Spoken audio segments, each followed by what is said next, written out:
થાય જ છે કમ નો ગુસ્સા. એનો નો આપે ઈ. बुरा एम्प्लॉय मतलब ज्यादा गुस्सा. તમારામાં ચાલો तो કઈ quality of employee is important और नॉट इम्पोर्टेंट. કેમાં ફોનમાં ચાલુ કરી નો થાય quality of recording employee is important और नॉट इम्पोर्टेंट. નો इम्पोर्टेंट. चलो सेकंड कारण कि भैया अगर एम्प्लॉय को स्किल में इशू है, एम्प्लॉय को स्किल में इशू है, एम्प्लॉय को कोई काम नहीं आता या विल में इशू है, उसको कोई काम करना ही नहीं है, तो इस काम को कंपनसेट करने के लिए आपको मैदान में कूदना पड़ेगा. आपका टाइम लेके, आपकी मेहनत लेके, आपके पैसे खर्च करके. आ जाओ भाई साहब. अगर आपका अकाउंटेंट को टीडीएस के प्रोविजन नहीं आते, उसमें स्किल की कमी है, तो वो टीडीएस की जो उसको प्रोविजन की एंट्री नहीं की या गलत की, वो एंट्री करवाने के लिए या ठीक करवाने के लिए आप अपना टाइम लगाना, आप भागा दौड़ी करना, और हो सकता है कुछ टैक्स में इंटरेस्ट पेनल्टी और लग जाए. आपका सेल्समैन माल तो बेच देता है, बट उसको रिकवरी करनी नहीं आती, तो रिकवरी में आप अपना टाइम लेना, आप अपनी मेहनत करना, और आपके पैसे डूब सकते हैं. वो ऐसे आदमी को माल बेचाएगा, क्या करोगे? आपके प्रोडक्शन में एक बंदा है जिसका काम करने का मन ही नहीं है, उसको आता है पर मन नहीं है, तो आप डंडा लेके पीछे भागो. सुबह जाके एक चक्कर लगाओ, दोपहर में चक्कर लगाओ, शाम को चक्कर लगाओ. और अगर प्रोडक्शन में डिले कर दे या प्रोडक्शन में क्वालिटी खराब कर दे, तो उसको ठीक करने के लिए पैसा भी लगाओ. तो अगर एम्प्लॉय में जरा सी भी कमी है, एम्प्लॉय का टायर पंचर है, तो आप ही स्टेप नहीं हो, फिर आपको लगना पड़ेगा गाड़ी में. तो golden rule, second golden rule क्या है भाई साहब? The better your employee, the more free you are and the more money you save. जितना बढ़िया एम्प्लॉय होगा, उतने ज़्यादा फ्री आप रहोगे, उतने ज़्यादा रिलैक्स आप रहोगे, और उतने ज़्यादा पैसे आपके बचेंगे. क्या बोलती पब्लिक? एग्री? एम्प्लॉय इंपॉर्टेंट लगने लग गया क्या? आप बोले हाँ यार, एम्प्लॉय के बारे में कभी ऐसे नहीं सोचा था. इस नज़रिए से कहते ना, कॉलेज में कहते हैं कोई किसी को प्रपोज करता है, लड़की कहती है अरे मैंने तुम्हें कभी इस नज़र से नहीं देखा. तो आज आप देख रहे हो कि यार ये एम्प्लॉय मेरे साथ इतने टाइम से रह रहा है और कभी इस नज़र से नहीं देखा. क्योंकि इसकी क्वालिटी ख़राब होने के कारण, मेरा टाइम, मेरा एफर्ट, मेरा पैसा जा रहा है, मेरा कस्टमर दुखी हो रहा है, मेरे ऑपरेशन डिले हो रहे हैं, मेरा दिमाग ख़राब हो रहा है, सिर्फ एम्प्लॉय की क्वालिटी ख़राब होने के कारण.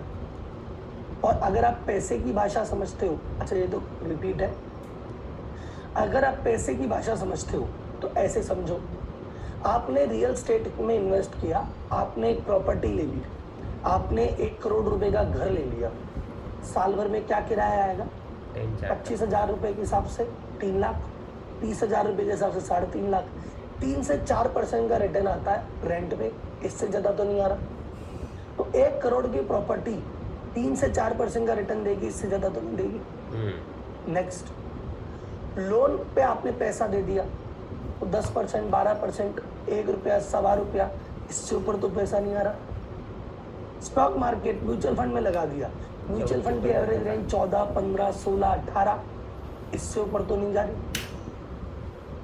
लेकिन अगर एम्प्लॉय में आपने भाई 10,000 का एम्प्लॉय, 20,000 का एम्प्लॉय रखा, तो वो आपको 50,000 का प्रॉफिट देके जा सकता है. आपने देखा ही है, बड़े बड़े कॉर्पोरेट में जो बंदा सैलरी पे है वो 20 से 5 लाख की सैलरी पे है, वो कंपनी को कमा के दे रहा है 35 लाख, 700%. हमने सेल्समैन रखा है 25,000 की सैलरी का, वो महीने की सेल देके आ रहा है 5 लाख, उसमें मार्जिन 20%, 1 लाख. वो 25,000 का एम्प्लॉय उनको 1 लाख कमा के दे रहा है. तो 400% से लेके 1,000% तक की रिटर्न एम्प्लॉय देता है. कभी ऐसे सोचा कि सबसे ज़्यादा रिटर्न ऑन इन्वेस्टमेंट एम्प्लॉय ही देता है? और इन दोनों में फ़र्क और देखो, रियल स्टेट में पैसा लगाने के लिए मोटा पैसा चाहिए, लोन पे देने के लिए मोटा पैसा चाहिए, म्यूचुअल फंड में लगाने के लिए मोटा पैसा चाहिए.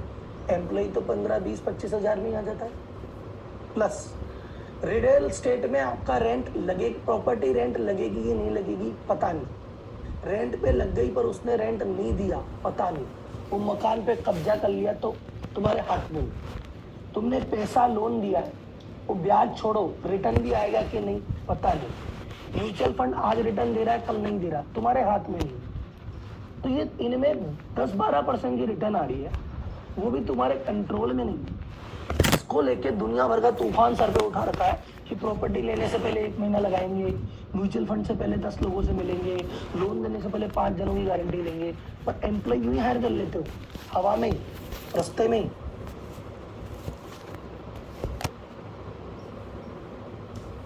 चल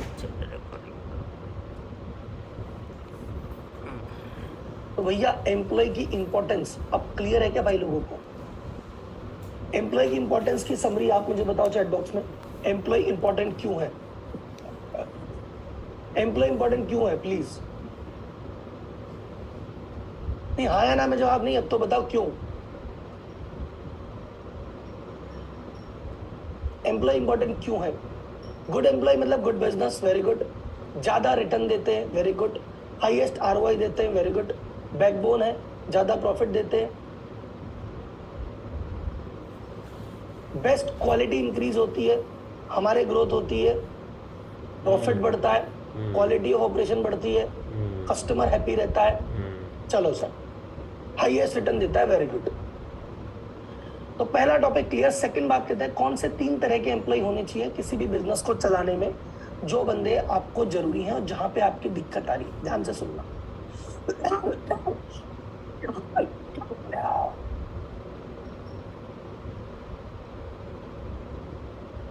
आपकी एम्प्लॉय इंपॉर्टेंट है, पर हर एम्प्लॉय हर डिपार्टमेंट में एक पोजीशन पे तो होता नहीं, अलग अलग पोजीशन पे अलग अलग आदमियों की जरूरत होती है। किसी भी सक्सेसफुल बिजनेस को चलाने के लिए 3 तरह की पर्सनालिटी का होना आवश्यक है। पहली होती है विजनरी, दूसरी होती है मैनेजर, तीसरी होती है ऑपरेटर। तो विजनरी, मैनेजर, ऑपरेटर, तीनों को डिटेल में डिस्कस करते हैं। सबसे पहले आते हैं विजनरी पे। मुझे बताना आप में से किसको लगता है कि ये क्वालिटी आपके अंदर है? विजनरी में पहली क्वालिटी होती है, एक बड़ा थिंकर होता है, बड़ी प्लानिंग करता है। ये छोटी मोटी बातों में नहीं, जैसे इसकी छोटी सी दुकान है किराने की, और इसके दिमाग में हमेशा रहता है एक दिन अपन भी अपना डिपार्टमेंटल स्टोर खोलेंगे। बड़ी प्लानिंग। छोटी फैक्ट्री में बैठा है, 5 करोड़ का टर्नओवर है, कहता आज 5 करोड़ का है लेकिन कल 15 का होगा, 25 का होगा, ये मशीन 4 कर दूंगा, लेबर 100 कर दूंगा और नंबर 1 बनेंगे। Big thinker, big planner. जो अभी करंट में चल रहा है उससे तो खुश है, लेकिन उससे ज्यादा हमेशा सोचता है आगे के बारे में। जो हाथ में है उसके बारे में कम सोचता है, जो आगे है उसके बारे में ज्यादा सोचता है। ये बंदा फ्यूचर में रहता है, फ्यूचर में ही रहना पसंद करता है। प्रेजेंट में ये 1000 करोड़ का आदमी भी हो जाएगा तो 1000 करोड़ से ज्यादा इसके फिक्र रहेगी कि 5000 करोड़ की व्यवस्था कैसे की जाए। 4 फैक्ट्री होगी तो इसको 14 फैक्ट्री की प्लानिंग रहेगी। ये करंट पे ध्यान कम देता है, रोजमर्रा पे ध्यान कम जाता है, भविष्य पे ध्यान ज्यादा जाता है। ये इनोवेटर है, नई नई चीजें, इसके पास कोई भी प्रॉब्लम लेके आओ उसका सॉल्यूशन निकाल के देगा। चाहे नॉर्मल सॉल्यूशन निकाल के दे जो बाजार में अवेलेबल है, कोई सॉल्यूशन नहीं है तो दिमाग से कुछ अलग हटके निकाल के देगा। पर इस बंदे के पास हर प्रॉब्लम का सॉल्यूशन है। कोई भी प्रॉब्लम, कोई भी समस्या इसका रास्ता नहीं रोकती। ये अपने जुगाड़ से, अटकल से, प्लानिंग से कैसे न कैसे उसका रास्ता निकाल लेता है भाई साहब। ये क्रिएटिव पर्सनैलिटी है। ठीक, ऐसे काम नहीं हो रहा तो वैसे कर लो, वैसे नहीं हो रहा तो वैसे कर लो, ये नहीं बिक रहा तो वो बेच लो, यहाँ नहीं बेच रहा तो वहां बेच लो। इसके डिक्शनरी में ना शब्द नहीं है, ये रास्ते निकालने में मास्टर है, जुगाड़ू, हीरो। ये हाईली ऑप्टिमिस्टिक है, अति आशावादी आदमी है। जब बुरी से बुरी चीजों में लोगों का दिल टूट जाता है, कहते हैं अरे मर गए, ये कहता है कोई बात नहीं, सब अच्छा होगा, अरे ये महीना ही तो है निकल जाएगा, ये साल ही तो है निकल जाएगा, अरे ये दिवाली पिट गई तो कोई नहीं, अपन होली पे निकल लेंगे, होली पिट गई कोई नहीं, अपन दिवाली पे निकाल लेंगे, कोई बात नहीं, कोरोना आ गया अपन ऐसा कुछ कर लेंगे। ये हार नहीं मानता, ऑप्टिमिस्टिक है। अब जिस बंदे में इतनी सारी खूबियां होगी तो भगवान सारी खूबियां तो देता नहीं, कुछ बैलेंस करने के लिए 2-4 कमियां भी डाल देता है। एक इसमें कमी क्या है, ये बंदा ग्राउंड वर्क या ग्राउंड मैनेजमेंट पे अच्छा नहीं है। अच्छा नहीं का मतलब ऐसा नहीं कि इसको आता नहीं है, इसका मन नहीं है। ये 5 करोड़ की फैक्ट्री ऐसा नहीं चला नहीं सकता है, तो चला सकता है तो हीरो है, लेकिन इसका मन नहीं है 5 करोड़ की फैक्ट्री में रोज ऑफिस जाके रोज झिकझिक करने का। ये हमेशा रहता है कि 50 की प्लानिंग करूं तो सही रहे। कर सकता है लेकिन मन नहीं है, क्या करें। ये बंदा वो है जो घर बनाता है पर घर में रहता नहीं है। एक घर बनाया, दुनिया कहती वाह कितना बढ़िया घर है, आप कौन से कमरे में रुकोगे? बोले तुम रुको कमरे में, तुम्हारे लिए बनाया घर। मैं जा रहा हूँ, ये भी 3 BHK है ना, मैं जा रहा हूँ बंगला लेने, बंगला लेके तुम उसमें रहोगे, मैं जाऊंगा फार्म हाउस लेने। ये टिकता ही तो नहीं है।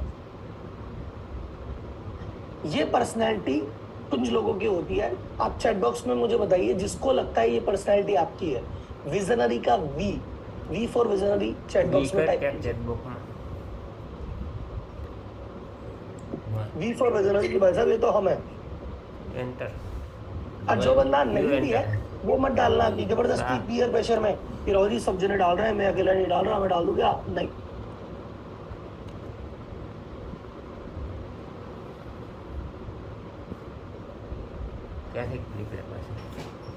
तो बहुत सारे लोगों ने कहा it's me it's me it's me it's me, और आपने एकदम सही कहा है। एक ओनर की, एक फाउंडर की, कंपनी के मालिक की यही मानसिकता, यही मेंटेलिटी होनी परम आवश्यक है।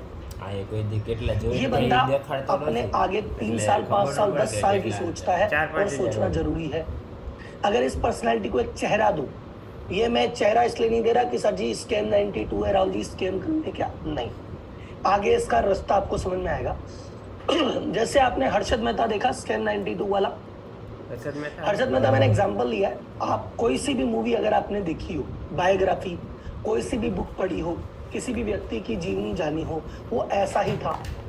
छोटी सी चौल में रहता था, बोले यार चौल में मन नहीं लगता, कुछ बड़ा करें, कुछ बड़ा करेंगे, शेयर मार्केट का ऑफिस ज्वाइन कर लिया। कहता हाँ ये काम तो ठीक है और बड़ा करेंगे।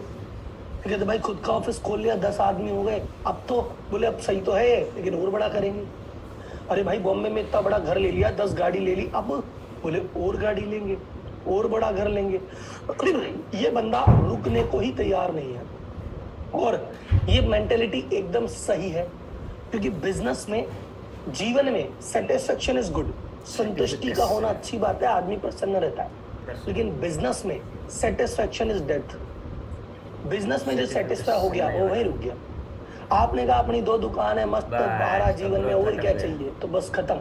2 दुकान से आगे आप जाओगे ही नहीं, क्योंकि आप तो सेटिस्फाई हो गए। तो जो भी बिजनेस में विजनरी है वो कभी सेटिस्फाई नहीं होगा, और वो सेटिस्फाई नहीं होगा इसलिए कंपनी की ग्रोथ नहीं रुकेगी। जिस कंपनी में ऐसी पर्सनैलिटी नहीं है, जिस कंपनी में आदमी कहता है जो मिल गया बहुत है, 1 लाख रुपए का गल्ला आता है रोज, बहुत है जीवन में। अरे 2 दुकानें हैं, महीने के 10 लाख कमाते हैं, बहुत है जीवन में। जो जीवन में बहुत कर लेता है उसकी ग्रोथ वही रुक जाती है। ऐसा आपने बहुत सारे लोग देखे कि बहुत बढ़िया बिजनेस है, बहुत बढ़िया लोकेशन है, बहुत बढ़िया सेल है, बट फिर भी एक दुकान है 25 साल से, वो बढ़ ही नहीं रहा, क्योंकि ओनर विजनरी ही। तो विजनरी का होना जरूरी है किसी भी कंपनी की ग्रोथ के लिए। दूसरी पर्सनैलिटी कौन सी आई? मैनेजर। ये बोलता भैया मैं भविष्य में नहीं रहता, पागल हूँ क्या, मैं हूँ प्रैक्टिकल आदमी, मैं हूँ व्यवहारिक आदमी। हम ये कहते हैं जो है उसको तो संभाल लो, आगे की आगे देखी जाएगी, जब आएगा तो देख लेंगे, अभी है थोड़ी, अभी जो है उसको संभालेंगे। ये प्रैक्टिकल लोग हैं। ये पास्ट बेसिस पे डिसीजन लेते हैं कि भाई पता है क्या, पहले हमने ये बिजनेस किया था, इससे फायदा हुआ था, इसलिए इसी को करेंगे। पहले हमने ऐसा किया था, इससे गड़बड़ हो गई थी, इसलिए अब इसको नहीं करेंगे। हमने पहले ये ट्राई किया था, ये नहीं चला, तो अब दोबारा नहीं बेचना, और ये चल गया था तो अब इससे हटना नहीं। तो इसके जैसे भी जीवनदगी ने इसको जैसे भी खट्टे मीठे अनुभव दिए, उसकी समरी लेके प्रैक्टिकल जीवन जीता है आदमी। ये ऑर्गेनाइजर है ऑसम वाला। इस बंदे के दिमाग में 5 करोड़ की अगर फैक्ट्री इसके पास है, इसके दिमाग में 50 का विचार आता ही नहीं, लेकिन उस 5 करोड़ की फैक्ट्री को कैसे संभालना है, वो रोज ऑफिस जाना, रोज काम देना, रोज काम लेना, और वहीं बैठे रहना, और मशीन की घड़घड़ सुनना, या दुकान पे बैठ के रोज ग्राहक से बातचीत करना, इसमें भाई को खूब मजा आता है। ये कहता है जो है उसको संभाल लो, कंसोलिडेशन की, जो अब तक हो गया, जो अब तक के ग्राहक है उसको पकड़ के बैठे रहो, जो अब तक का प्रोडक्ट है उसको पकड़ के बैठे रहो। तो जो कर लिया उसको बचाओ, नई चीजों पे ध्यान मत दो। काम करवाने पे ध्यान देता है, सोचने पे ध्यान नहीं देता। ये वो है जो घर बनाने के बाद विजनरी चला जाता है, ये कहता है तू गया ना, दे मुझे दे, इस घर को मैं संभालूंगा भाई, छत की सफाई कराओ, छत पे प्लांट लगाओ, गार्डन सही करो, कमरे की सफाई करो, इसमें इंटीरियर अच्छा कराओ, चौक ऐसा होना चाहिए, ये सारे काम करने की जिम्मेदारी इसकी भाई साहब। लेकिन इसमें भी कमी है क्या? बोले बड़ी पिक्चर नहीं देख पाता। आप में से किसको लगता है ये पर्सनैलिटी आपकी है? वो एम लिख दो, एम। क्या है यार? सर जी ये तो एम वाले हम हैं। हम बड़ी बड़ी चीजें नहीं सोच रहे, जो है उसको संभालने के लिए प्रैक्टिकल आदमी है। अच्छा साहब, बढ़िया बात है। आपकी बिजनेस में जरूरत है, नो डाउट। मैंने कहा ना बिजनेस में 3 पर्सनैलिटी, एक से थोड़ी काम चलेगा। सिर्फ विजनरी है, आगे आगे की सोचता है, करंट नहीं संभालता, तो कैसे चलेगा? एक मैनेजर है जो करंट ही संभालता, आगे की नहीं सोचता, तो बढ़ेगा कैसे? तो ये पर्सनैलिटी नॉर्मली आपके मैनेजर्स की होती है और होनी चाहिए। आपकी टीम में कोई डिपार्टमेंट का हेड है, सेल्स मैनेजर, प्रोडक्शन मैनेजर, फलाना मैनेजर, टीम का मैनेजर, जो भी आपके नीचे काम कर रहा है, ओनर के नीचे, ऐसा ही होता है। ये बहुत आगे की नहीं सोचता, ये सोचता है एक ये महीना कैसे निकले, ये 3 महीने कैसे निकले, ये साल कैसे निकले, इससे आगे नहीं सोचता। इसको तस्वीर दूं तो आपने स्कैम 92 देखी, तो ये भाई था उसका, ये चौल में था, खुश था, कहता हर्षद चौल में मजा तो है, क्या जीवन चल तो रहा है? हर्षद बोला चौल में नहीं, बड़ी जगह चलना है। ये बोला चल बड़ी जगह ले चल भाई। इसके दिमाग में विचार नहीं आया कि बड़ी जगह जाना है, लेकिन हाँ जब हर्षद बड़ी जगह ले गया, इसने संभाल ली। फिर इसने कहा देख भाई अब तो अपन नौकरी करने लगे, बढ़िया इनकम आ गई, अब तो बहुत है। ये खुश हो गया, बहुत है, चलने दे। वो कहता नहीं मैं तो और आगे जाऊंगा। इसने कहा चल आगे, इसने वो ऑफिस भी संभाल लिया। तो ये बंदे के संभालने पे डाउट नहीं है, सोचने पे डाउट है। ये 5 से 10 की सोच नहीं सकता, जब सोच ली और हो गया, जब 10 हो जाएगा ये संभाल लेगा, ये 50 भी संभाल लेगा, ये 500 भी संभाल लेगा, ये 5000 भी संभाल लेगा, लेकिन ये उसके बारे में सोच नहीं पाएगा। आई बात समझ में? तो विजनरी सोचता है, ये संभालता है। तो ये 2 पर्सनैलिटी बिजनेस में होना अति आवश्यक। एक होता है टेक्नीशियन, ये होता है मैं प्रेजेंट मोमेंट में जीता हूँ, ना पास्ट में ना फ्यूचर में। मैं तो ये क्या कहता हूँ, मेरे को काम मेरे हाथ से करना पसंद है। गल्ले पे मैं बैठूंगा, माल मैं बेचूंगा, प्रोडक्शन वाले के पास मैं खड़ा रहूंगा, डिस्पैच आंखों के सामने करवाऊंगा, कलेक्शन खुद लेके आऊंगा। हाथ से काम करना है अपने को। मुझे तो ये बताओ काम कैसे करना है, इसमें मेरा मन जाता है। एक बार में एक चीज पे काम करा लो, सेल कराओगे तो मैं अकाउंट छोड़ दूंगा, अकाउंट्स कराओगे तो प्रोडक्शन छोड़ दूंगा, प्रोडक्शन कराओगे कुछ और छोड़ दूंगा। एक बार में एक चीज करेगा। ये वो आदमी है जो घर बना के घर में रहता है, ये कहता है मेरा कमरा नंबर कौन सा है, बोले ऊपर वाला कमरा तेरा, तो ये अपने वाले कमरे में बैठ जाएगा और अपने कमरे को सजाएगा। अब इसकी बालकनी में क्या है, छत में क्या है, चौक में क्या है, गार्डन में क्या है, इसको मतलब ही नहीं, इसको सिर्फ अपने कमरे से मतलब है।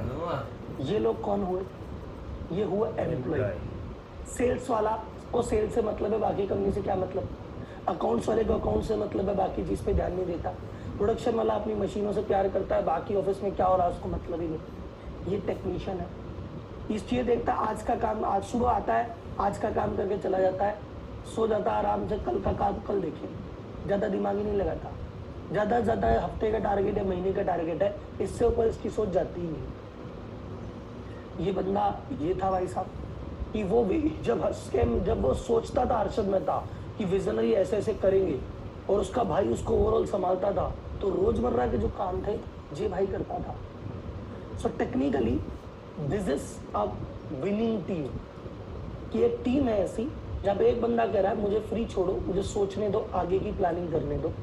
दूसरा कहता है हाँ तू आगे की प्लानिंग कर, जो अभी तक कर लिया वो मैं संभालता हूँ। और तीसरा बंदा कहता है रोज रूटीन के काम मुझे दे दे, अपन देख लेंगे। This is winning team. But हमारी टीम कैसी है? अच्छा बिजनेस टीम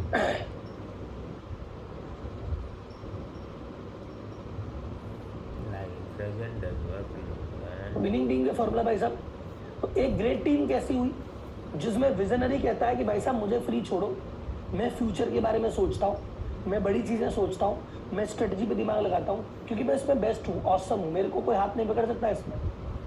लेकिन रूटीन काम में मुझे मत फंसाओ। मैंने जो कहता है रूटीन का जो काम है वो अपन संभाल लेंगे, तू तो बता क्या करने का है, मैं यहाँ बैठ के सब काम करवा लूँगा। और टेक्नीशियन कहते हैं हम हाथ से अपना काम सब कर लेंगे, आप फ्री रहो, मजे करो। अब कोई गेस करके मुझे बताएगा बड़े बड़े कॉर्पोरेट्स में या बड़े बड़े बिजनेस हाउस में ये चीज़ें कैसे होती है? ये तीन चीज़ जो मैंने आपको बताई, विजनरी, मैनेजर, ऑपरेशन, ये बड़े कॉर्पोरेट कैसे सॉल्व करते हैं इसको? बड़े कॉर्पोरेट में ये मैकेनिज्म फॉलो होता है। कैसे कैसे कैसे? हायरिंग से नहीं, हायरिंग तो करनी है ना, तीनों पोस्ट पे हायरिंग होती है। कैसे? सुमित जी ने कहा hierarchy, very good. Department, very good. Maintaining levels, very good. Organisation chart, very good. Delegation system, क्या बात है, भारी भारी शब्द आ रहे हैं आज। ऑर्गेनाइज कॉर्पोरेट इसको ऐसे करता है कि विजनरी यानी क्या, कॉर्पोरेट में जो टॉप सी सूट वाले हैं, president, chairman, vice president, CEO, CFO, chief finance officer, chief HR officer, chief marketing officer, ये जो जितने भी सीईसी लगा रखे ना इनके आगे, ये वो हैं जो टॉप मैनेजमेंट के विजनरी हैं। इनको कॉर्पोरेट कोई काम नहीं देता। कॉर्पोरेट ये कहता है तेरा काम रोजमर्रा के काम संभालना है ही नहीं, तू सीएफओ है, चीफ फाइनेंस ऑफिसर है, तू आज की एंट्री पे मत ध्यान दे, तू जीएसटी की रिटर्न मत भर, तू एंट्रियां मत कर, तू लिस्ट मत बना, तू ये प्लानिंग कर कि अभी अपनी कंपनी को कितने लोन की आवश्यकता है, अभी कितना लोन है और भविष्य में कितना लोन होगा, उस हिसाब से लोन की तैयारी कर। अपनी कंपनी 3 साल बाद पैसा कहाँ से लाएगी, आईपीओ लाएगी, जा आईपीओ की तैयारी कर। अपने शेयर कैसे भाव बढ़ेंगे उस पर ध्यान दे। तू किस पे ध्यान दे? भविष्य पे। चीफ मार्केटिंग ऑफिसर, तू ये ध्यान दे कि अपनी कंपनी का टर्नओवर आज 200 करोड़ है तो 500 करोड़ कैसे जाएगा, उसके लिए आने वाले 3-4 से 5 सालों में कैसे मार्केटिंग की जाए, उस पे ध्यान दे। भविष्य पे ध्यान दे। रोजमर्रा का काम तुझे नहीं करना है, तुझे स्ट्रेटजी करनी है, तुझे रणनीति बनानी है। जो अभी चल रहा है इसको ध्यान से देख, इसमें क्या कमी है, इसको ठीक कराने के लिए सजेशन दे जा, ये ऐसे नहीं इसको ऐसे कर लो। तू करे मत हाथ से, तू बस बता दे इसमें कमी है, इसको ठीक करे और आगे बढ़े। तो बोले भाई साहब फिर ये करवाएगा कौन? मिडिल मैनेजमेंट जितना भी है कि सर ये प्लांट का जीएम है, ये भाई साहब परचेज मैनेजर है, ये सेल्स मैनेजर है, ये जोनल मैनेजर है, ये रीजनल मैनेजर है। उसकी जिम्मेदारी कि भाई साहब इस पूरे रीजन को मैं देख लूँगा, इस शहर को मैं देख लूँगा, इस फैक्ट्री को मैं देख लूँगा, वो जिम्मेदारी सेकेंड लेवल पे। ये मैनेजर बहुत ज़्यादा लंबा चौड़ा सोच नहीं सकते। कंट्री हेड सोच के स्टेट पे बताता है ये स्टेट में ऐसे करने का है, स्टेट हेड सोच के स्टेट जिले वाले को बताता है, जिले वाला अपने ऑफिस में चार दुकान है या 4 फैक्ट्री है, वो चारों को बताता है। ये ज़्यादा सोचते नहीं, सोचना तो ऊपर से आता है, ये तो उसको मैनेज करवा देते हैं कि मालिक ने बोला अपने को करवाने का है। और फिर करता कौन है? जो लोअर मैनेजमेंट अपन ने हायर किया, कॉलिंग वाला स्टाफ कॉल करता है, फील्ड वाला स्टाफ फील्ड में जाता है, अकाउंटेंट बैठ के एंट्री करता है। इन 3 लेवल पे ये काम होता है, तभी वो बढ़िया कॉर्पोरेट ढंग से काम कर रहा है। क्योंकि लोअर मैनेजमेंट को अपना रोज का काम रोज चाहिए, उसको मिल जाता है। मैनेजर को चाहिए मैं करवाने का उस्ताद हूँ, सोचा नहीं जाता, बोले सोच हम लेंगे, वो सोचने का उस्ताद है, उसको काम नहीं देते। ऐसा काम अपनी कंपनी में होगा तब अपने धूम धड़ाका होगा। पर हमारी कंपनी कैसे काम करती है? हमारी कंपनी काम करती है अपरिचित की जैसे। राइट नाउ अगर मैं आपको बोलूं आपकी स्थिति क्या है, आपने अपरिचित मूवी देखी है? जिसने अपरिचित मूवी नहीं देखी है, आपने भूल भुलैया देखी है, मंजुलिका वाली? एक ही आदमी के अंदर 2 लोग आ जाते। मंजुलिका ना, एक आदमी के अंदर 2 लोग आ जाते हैं। आपके साथ ये हो रहा है। अभी सुबह 7 बजे आप मेरे साथ बैठे हुए हैं और आप ज्ञान की बात समझ रहे हैं। आज इस समय आप रणनीति पे काम कर रहे हैं, स्ट्रेटजी पे काम कर रहे हैं। आज आप ये सीख रहे हैं कि बिजनेस में हायरिंग कैसे की जाती है और किस पोस्ट पे की जाती है, किस तरह के लोगों की जाती है, क्या करना क्या नहीं करना।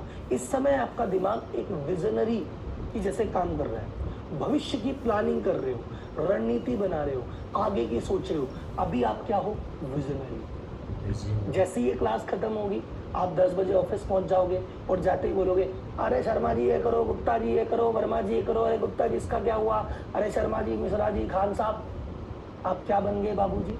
मैनेजर। आपने अभी तो विजनरी हो रहे थे बड़े, सुबह गार्डन में जब अकेले घूमते हो तो विजनरी होते हो, रात को जब गाड़ी चलाते टाइम थॉट आता है तो विजनरी होते हो, लेकिन जब ऑफिस में पहुंचते हो तो विजनरी गया तेल लेने, आपके अंदर का मैनेजर जग जाता है, फिर आप काम करवाते हो, फिर 2 3 4 बजे आपको ऐसा लगता है सब निकम्मे हैं, इनकी बस की तो है ही नहीं। यार भाई साहब गुप्ता जी आपको कब से कह रहा हूँ रिकवरी कर लो, पैसे मंगा लो, आपसे पैसे नहीं आ रहे, ला मुझे फ़ोन दे मैं पैसे मंगाऊँ। यार तुमसे सेल नहीं होती, ला मेरी मीटिंग करा मैं बात करूँ। अरे यार तेरे से अकाउंट्स नहीं बैठ रहे, कल मेरे को दे फाइल, मैं जाता हूँ सीए के पास। आप बन गए टेक्नीशियन। सुबह सुबह भाई विजनरी है, ऑफिस जाते ही मैनेजर बन जाता है, रात होते होते ऑपरेटर बन जाता है। तीनों चीज़ें आपने एक ही आदमी के अंदर घुसेड़ रखी है। और एक आदमी जो सोचो कि एक क्रिकेट टीम में एक आदमी की एक स्पेशलाइजेशन होनी चाहिए।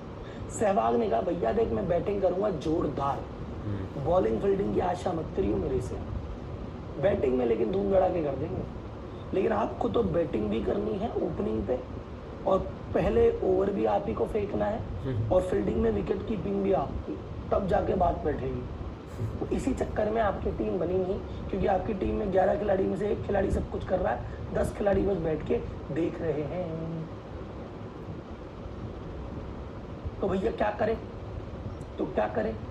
बिजनेस में ग्रोथ करने के लिए आपको लगेगी सही टीम, और अलग अलग लेवल पे आपको अलग अलग चेंज करने पड़ेंगे। लेवल के चेंज देख लो।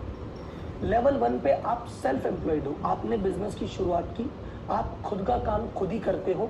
इस लेवल पे आप सब काम करते हो और आपको काम करने की छूट है, क्योंकि बिजनेस की शुरुआत में अगर आपने सब काम किए नहीं तो काम होंगे नहीं होंगे ना भाई साहब।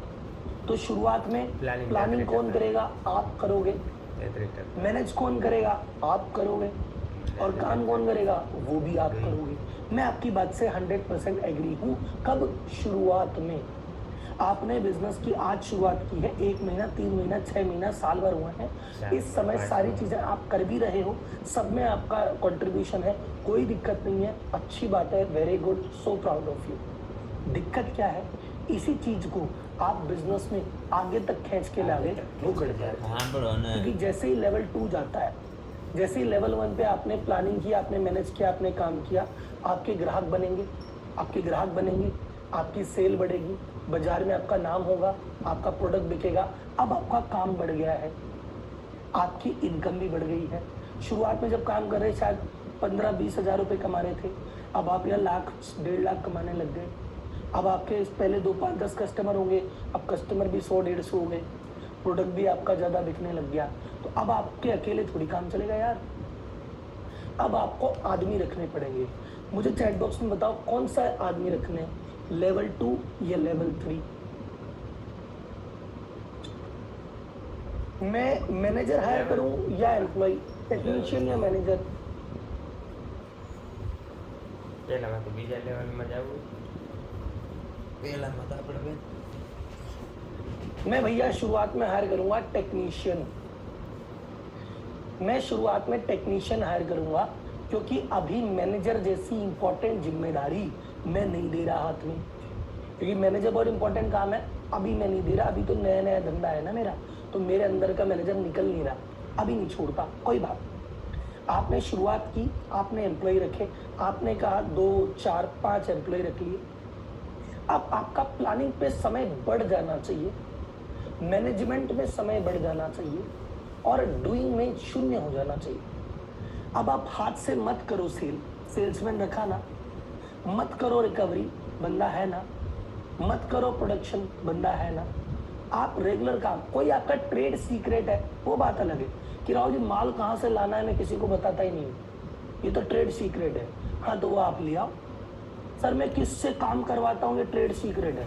तो जो चीज़ें आपको सीक्रेट रखनी है वो चाहे आप खुद कर लो, पर 99% ऑफ द काम आप जनता से कराएंगे और हाथ को फ्री कर लेंगे।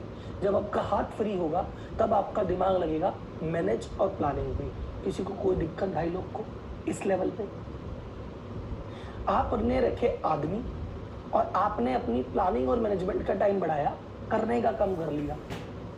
अब आप मुझे बोल रहे हो कि राहुल जी मेरे पास तो पैसा ही नहीं है आदमी रखने का, मैं क्या करूं?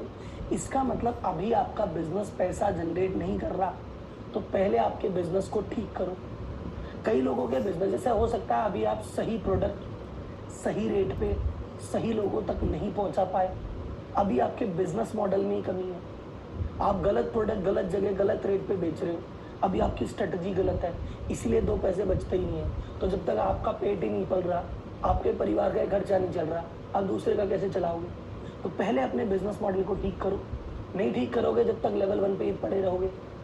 आपने कहा मेरा बिजनेस मॉडल ठीक है, दो पैसे कमाने लग गया, तो अपने आप आदमी हायर कर लो भाई साहब, कोई दिक्कत नहीं है। ठीक, आगे साहब, एक सवाल है जो बार बार आता है कि मैं मेरे बिजनेस का या प्रॉफिट का कितना % एम्प्लॉय पे खर्च करूं। इसका कोई भी स्टैंडर्ड आंसर है ही नहीं। ये डिपेंड करता है आप किस इंडस्ट्री में हैं, आप किस लेवल पे हैं, आप किस जगह पे हैं।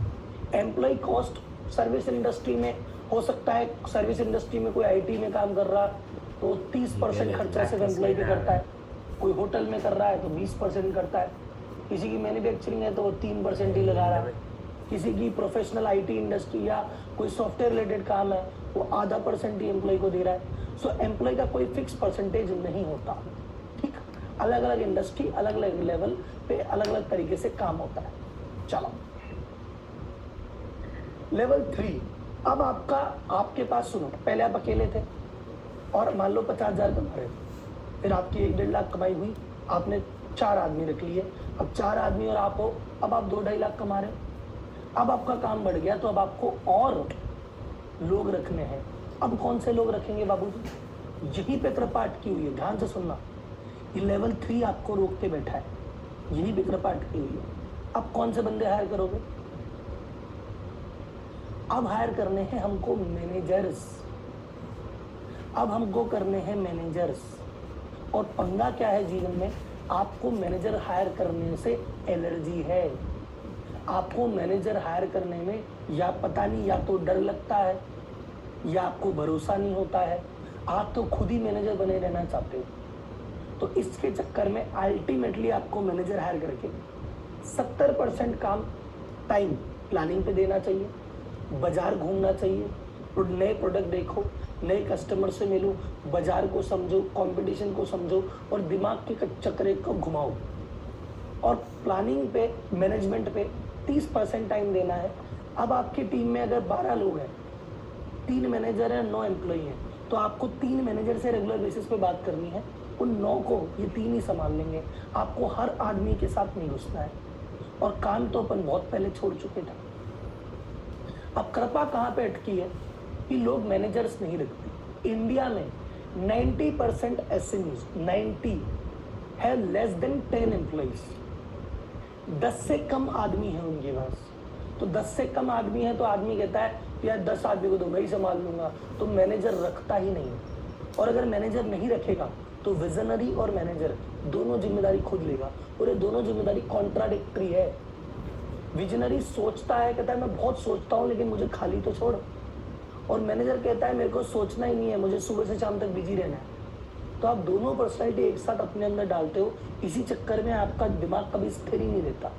जब ऑफिस में बैठते हो तो मन लगता है कि यार बाहर जाके कुछ सोचूं समझूं, बाजार में घूमूं, मजे करूं, और बाजार में घूमते हो तो दिमाग कहता है ऑफिस चल, पीछे से कांड हो रहा होगा। यस और नो? जब ऑफिस में बैठते हो तो ऐसा लगता है यहाँ क्यों बैठा हूँ, मैं क्यों ना जाके कॉन्फ्रेंस अटेंड करूँ, मैं लाइजनिंग बैठाता हूँ, मैं नया प्रोडक्ट देखता हूँ, मैं नई नई प्लानिंग करता हूँ। और जब प्लानिंग करने बाहर चले जाते हो 2 दिन 3 दिन, तो अरे यार भैया, अरे भैया पीछे ऑफिस में क्या होगा भैया भैया भैया, फिर वापस भाग के आ जाते हो। तो आपको रूल सुन लो, अगर आपके किसी भी सिमिलर डिपार्टमेंट को काम करने वाले 5 से 7 आदमी हैं, आपको तुरंत मैनेजर चाहिए। आपने कहा मेरे पास 6 सेल्समैन हैं, तो भैया एक मैनेजर डाल दो। आपने कहा मेरे पास 5 लेबर है, 10 लेबर है, सर एक प्रोडक्शन का मैनेजर डाल दो प्लीज। आपके पास किसी भी काम को करने के लिए एक 4-5 से ज़्यादा व्यक्ति हैं, तो उस काम को करने के लिए एक मैनेजर डाल दो। वो मैनेजर उस डिपार्टमेंट की प्लानिंग कर लेगा, उस डिपार्टमेंट में रोजमर्रा के काम देख लेगा, आपको वन समरी में रिपोर्ट दे देगा, आप उन लोगों से फ्री हो भाई साहब। You need a managers. आपके पास जो जो जितने काम की जिम्मेदारी आप सर पे लेके घूम रहे हो, 4 आदमी 5 आदमी रख के वो जिम्मेदारी उनके सर पे डालो। जैसे लेकिन कुछ चीज़ों में नहीं होता, जैसे आपने कहा मेरे पास राहुल जी अकाउंटेंट तो एक ही है, अब उसके लिए क्या मैनेजर, हम मत डालो मैनेजर। और उस अकाउंटेंट को इतना सिखा के इतनी चीज़ें कि अकाउंट्स वाली चीज़ों के लिए वो रोज़ आपका दिमाग न खाए, खुद के लेवल पे चीज़ें मैनेज कर ले। या तो इतना एक्सपीरियंस बंदा रखो या उसको किसी मैनेजर के नीचे अलाइन करो। क्लियर? क्योंकि अगर आपने ऐसा नहीं किया, आपकी कंपनी में 10 लोग हैं और उनका कोई मैनेजर नहीं हो, सीधे आपके कैबिन में घुसते हैं, तो आपकी प्लानिंग खत्म हो जाएगी। आप ऑफिस में गए, 10 आदमी हैं, उनका कोई मैनेजर नहीं, उनका एक ही मैनेजर है आप। तो 10 आदमी दिन में एक बार भी आपके पास कोई बात पूछने आ गया तो आपका दिन तो खा गया ना यार। फिर बचा क्या? फिर कब तो करोगे प्लानिंग, और कब करोगे? सुबह होगी, शाम होगी, जिंदगी वही तमाम होगी।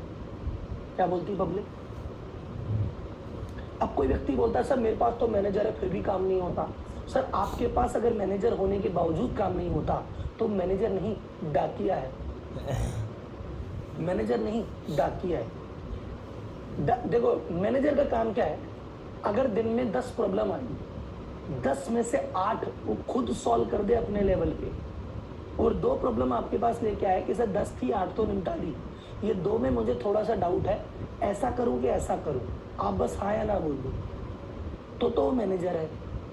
और मैनेजर ने 10 प्रॉब्लम दिन में आई, 10 की 10 प्रॉब्लम इकट्ठी करके आपके टेबल पे लेके बैठ गया, तो भाई साहब तो डाकिया है, तू तो इधर की डाक इधर पहुंचा रहा है, तूने किया क्या? मैनेजर वो है जो बैठ के प्लान करे कि अब से मैं ऐसे ऐसे करूंगा, और आपको बोले सर मैंने ऐसे ऐसे करने की सोची है, क्या बोलते हो आप? अगर वो आपसे रोज सुबह उठ के पूछे हाँ जी भाई साहब आज क्या करना है, आज क्या करना है, ये काहे का मैनेजर भाई? मैनेजर वो है जो प्लानिंग कर सके कि मैं मेरे डिपार्टमेंट में अगले 1 दिन में, 3 दिन में, 7 दिन में ये करूंगा, और आपसे अप्रूवल ले कि भाई साहब हाँ या ना ये बता दो, मैंने तो ये सोचा है। आके काम पूछे काहे का मैनेजर? आपकी प्रॉब्लम सॉल्व ना कर सके तो पोस्टमैन है ना भाई साहब। तो मैनेजर होना, अच्छा लेवल का मैनेजर होना जरूरी है। क्या बोलती पब्लिक? ये लेवल 3 है। लेवल ये 3 तरह के एम्प्लॉई हैं, और ये जब हो जाएगा तो आपका जीवन वैसे ही सुधर जाएगा। क्योंकि आपको क्या करना है, बस सोचना है और ऑफिस में जाके 4 डिपार्टमेंट के 4 मैनेजर से बात करनी है, बाकी वो देख लेंगे। इस प्रोसेस में टाइम लगेगा। ऐसा नहीं राहुल जी ने आज कहा तो आज शाम को आप 5 मैनेजर रख के कल से फ्री हो जाओगे, नहीं, टाइम लगेगा। किसी के पास रिसोर्स नहीं होंगे कि राहुल जी इतना बजट ही नहीं है, अभी बजट तो एक मैनेजर का है, एक सेल्स डिपार्टमेंट को तो फ्री करता हूँ, फिर धीरे धीरे दूसरे पे देखेंगे। कोई बंदे के पास रिसोर्स होंगे पर उसको मिलने में टाइम लग रहा होगा, कोई बात नहीं, धीरे धीरे हौले हौले हो जाएगा, बट होगा यही।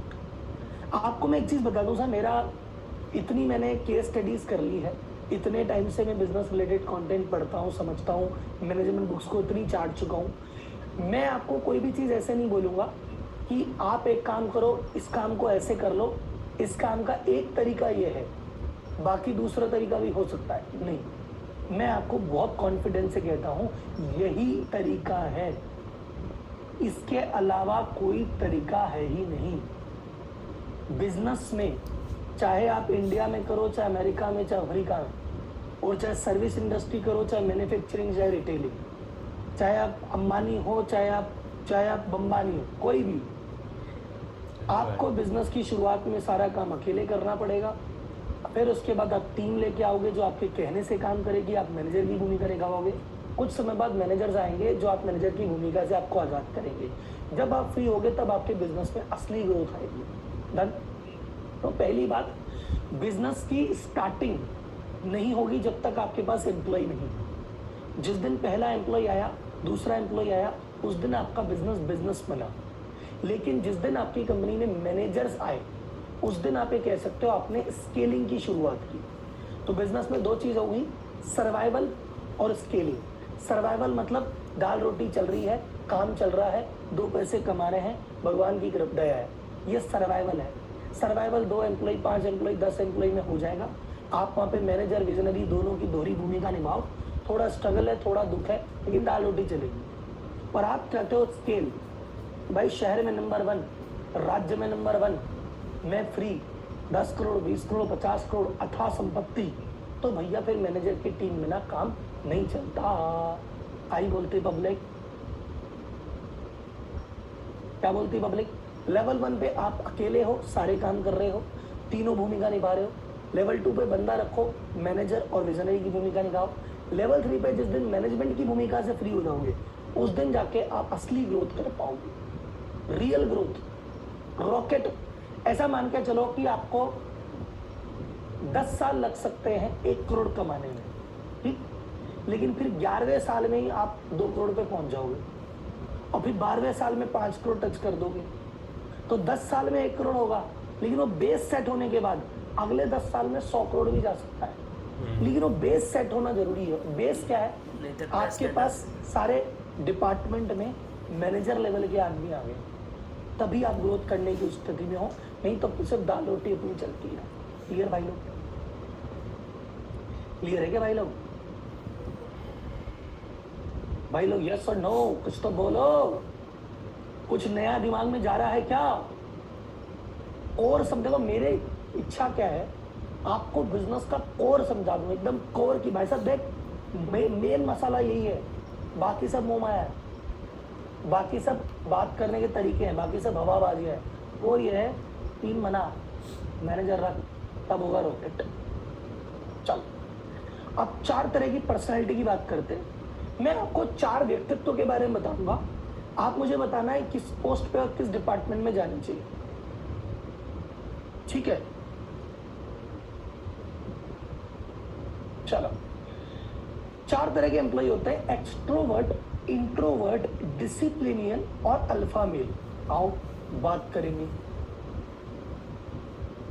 एक्सट्रोवर्ट कौन हुआ? ये आपके ऑफिस में एक बंदा होगा जो फन लविंग होगा। अरे मस्त मौला कहते हैं ना जिसको, मस्त मौला आदमी। वो जैसे ही ऑफिस में आता है माहौल बन जाता है। वो छुट्टी करता है तो ऑफिस में लगता है सूना है, सूना सूना सा है, क्या बात है, वो नहीं आया क्या? ये मस्ती वाला आदमी है, जोक करेगा, इसको छेड़ा उसको छेड़ा, हंसी मजाक करी, बहुत बढ़िया आदमी है। आपके ऑफिस में अगर किसी का बर्थडे है, यही केक लाएगा, यही उसके मुंह पे लगाएगा, यही तेज तेज हैप्पी बर्थडे चिल्लाएगा। ऑफिस की पार्टी होगी तो सबसे पहले डांस करने जाएगा, हाथ पकड़ पकड़ के सबको डांस करवाएगा। ये वो आदमी है। ये लोगों से बातचीत करने में बहुत ऑसम है। किसी भी अनजान आदमी से, जानकार से तो करता ही है, ये अनजान आदमी से बातचीत कर लेगा, आधे घंटे में व्यवहार बना लेगा। एनर्जेटिक, सुबह 10 बजे आता है जोश में, रात को 7 और 8 बजे तक भी इसका जोश बरकरार ही रहता है। ये लेकिन इसकी कमी है, जिसमें ये क्वालिटी देखो, पर्सनैलिटी का क्या है, एक पर्सनैलिटी अधिक होती है ना, तो 2-3 चीजें कम हो जाती है। तो इसमें कमी क्या होती है? जो इस तरह का फन लविंग, मस्ती, हरफन फौला आदमी है, वो बंदा केयरलेस होता है, ये बंदा लापरवाह होगा, ये अपनी मर्जी का मालिक है, तो ये कोई रूल वूल फॉलो नहीं करता। इसको तुमको तो ऐसे करना, हाँ कर लेंगे, मैं आपको काम मिल जाएगा, मैं मेरे हिसाब से करूंगा। ये अपना हिसाब ज्यादा लगाएगा, अपना दिमाग ज्यादा लगाएगा, ये आपकी बात नहीं मानेगा, थोड़ा सा लापरवाह होगा, थोड़ा सा अस्त व्यस्त होगा। अरे वो पेन रह गया मेरा, अरे वो पर्ची भूल गया, अरे कागज गाड़ी में रह गया। ये वो आदमी है। अब मुझे बताइए, इस बंदे के लिए सूटेबल पोस्ट कौन सी होनी चाहिए? Sales, okay, sales, marketing, customer relation, okay, sales, customer relation, marketing, HR, front office, very good. आपने लेवल कौन सा होना चाहिए? मैनेजर या टेक्नीशियन? मैनेजर या टेक्नीशियन? मैनेजर।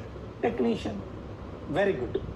सूटेबल पोस्ट क्या है? सेल्स, जहां भी इसको किसी व्यक्ति से बात करनी है, क्योंकि व्यक्ति से बात करने में औसम है, तो फोन पे बात करानी हो, काउंटर पे सेल करानी हो, फील्ड में भेजना हो, कस्टमर से बात हो रही हो, ये बेस्ट है। लेकिन ये कहाँ बेस्ट नहीं है? सेम प्रोसेस में इसको फैक्ट्री में लगा दिया, फैक्ट्री में रोज वही माल आएगा, वही माल बनेगा, एक ही काम रोज रोज होता है, ये बोर हो जाएगा। इसको मैनेजमेंट में डाल दिया, अरे केयरलेस आदमी है, अस्त आदमी है, बातें ही नहीं मानता, इसको मैनेजर बनाओगे क्या? ये तो लंका लगा देगा बाकी सबकी। तो भाई साहब ये एग्जीक्यूटिव पोजीशन के लिए आदमी ठीक है, मस्त यंग लड़े, बाजार में घुमाओ फिराओ, सेल्स कराओ दबा के। अब एक सवाल आपसे, क्या इसी टाइप के बंदे आपने सेल्स में डाल रखे हैं? अब अगर आपने यहाँ पे दो गलती कर रखी है, आपने मान लो एक्सट्रोवर्ट बंदा को प्रोडक्शन में डाल रखा है, कोटेशन में डाल रखा है, तो उसकी परफॉर्मेंस निकल के आ नहीं रही होगी, क्योंकि मस्त मौला आदमी है, उसको चीज़ें चाहिए। अब उसको एक टेबल पे बैठा के, डेस्क पे बैठा के रोज का एक रूटीन काम दोगे ना, वो काम कर ही नहीं पाएगा। वो उसकी एफिशिएंसी का 60% पे काम कर रहा होगा, क्योंकि उसका मन तो कुछ और है, उसके व्यक्तित्व तो कुछ और है, काम कुछ और पकड़ा रखा है। और उसके व्यक्तित्व है तो उठ उठ के अपनी कुर्सी छोड़ छोड़ के इससे उससे एम्प्लॉय से बात करके गॉसिप करता होगा, माहौल और बनाता होगा। तो भाई साहब एक बार ये अलाइनमेंट भी देखो कि एक्सट्रोवर्ट टाइप का बंदा आपकी जूनियर पोस्ट पे ही तो है और सेल्स में ही होना चाहिए। अगर ये मैनेजर है तो अब पूरी कंपनी को मस्त मौला बना देगा और फिर कोई काम नहीं करेगा भाई साहब, फिर इस कंपनी में लापरवाही ज़्यादा फैल जाएगी। तो ये ध्यान रखना है गलती आपसे ना हो रही है। सेकेंड है इंट्रोवर्ट, ये जेंटल आदमी, सभ्य, शांत आदमी, लाउड नहीं है। ऑफिस में किसी का बर्थडे होगा ये चुपचाप विश करेगा, ये मुंह पे किसी के केक नहीं लगाता। ये पार्टी में दुनिया डांस करती है, ये अपना गिलास लेके साइड में खड़ा रहता है, ये ज़्यादा बोलता नहीं है, ये अपने काम से काम ध्यान से ध्यान रखता है भाई साहब। ठीक, इसको रोज़मर्रा इसको आदमियों से बात करना ही पसंद नहीं है, ये शांत और अकेला रहने वाला आदमी है। इसको कोई भी ऐसा काम जो रोज एक ही तरह का बोरिंग काम पकड़ा दो, ये खुश है। ये कहता है भाई साहब अपने को तो एक काम बता दो, रोज सुबह से शाम तक, आने वाले 25 साल तक यही करते रहेंगे, कोई दिक्कत नहीं। अकेला काम करना पसंद है। स्टूडेंट बहुत बढ़िया है, जो कहोगे जैसा कहोगे आंख बंद करके फॉलो करेगा। कहाँ डालें इसको, कौन से डिपार्टमेंट में डालें, पहले ये बताओ। स्टूडेंट बोले इसको प्रोडक्शन में डाल दो, इसको अकाउंटेंट बना दो, प्रोडक्शन अकाउंटेंट, इसको ऑपरेशन में डाल दो, कोटेशन में डाल दो, मैन्युफैक्चरिंग में डाल दो, वेरी गुड। इसको किसी भी रूटीन काम में डाल दो।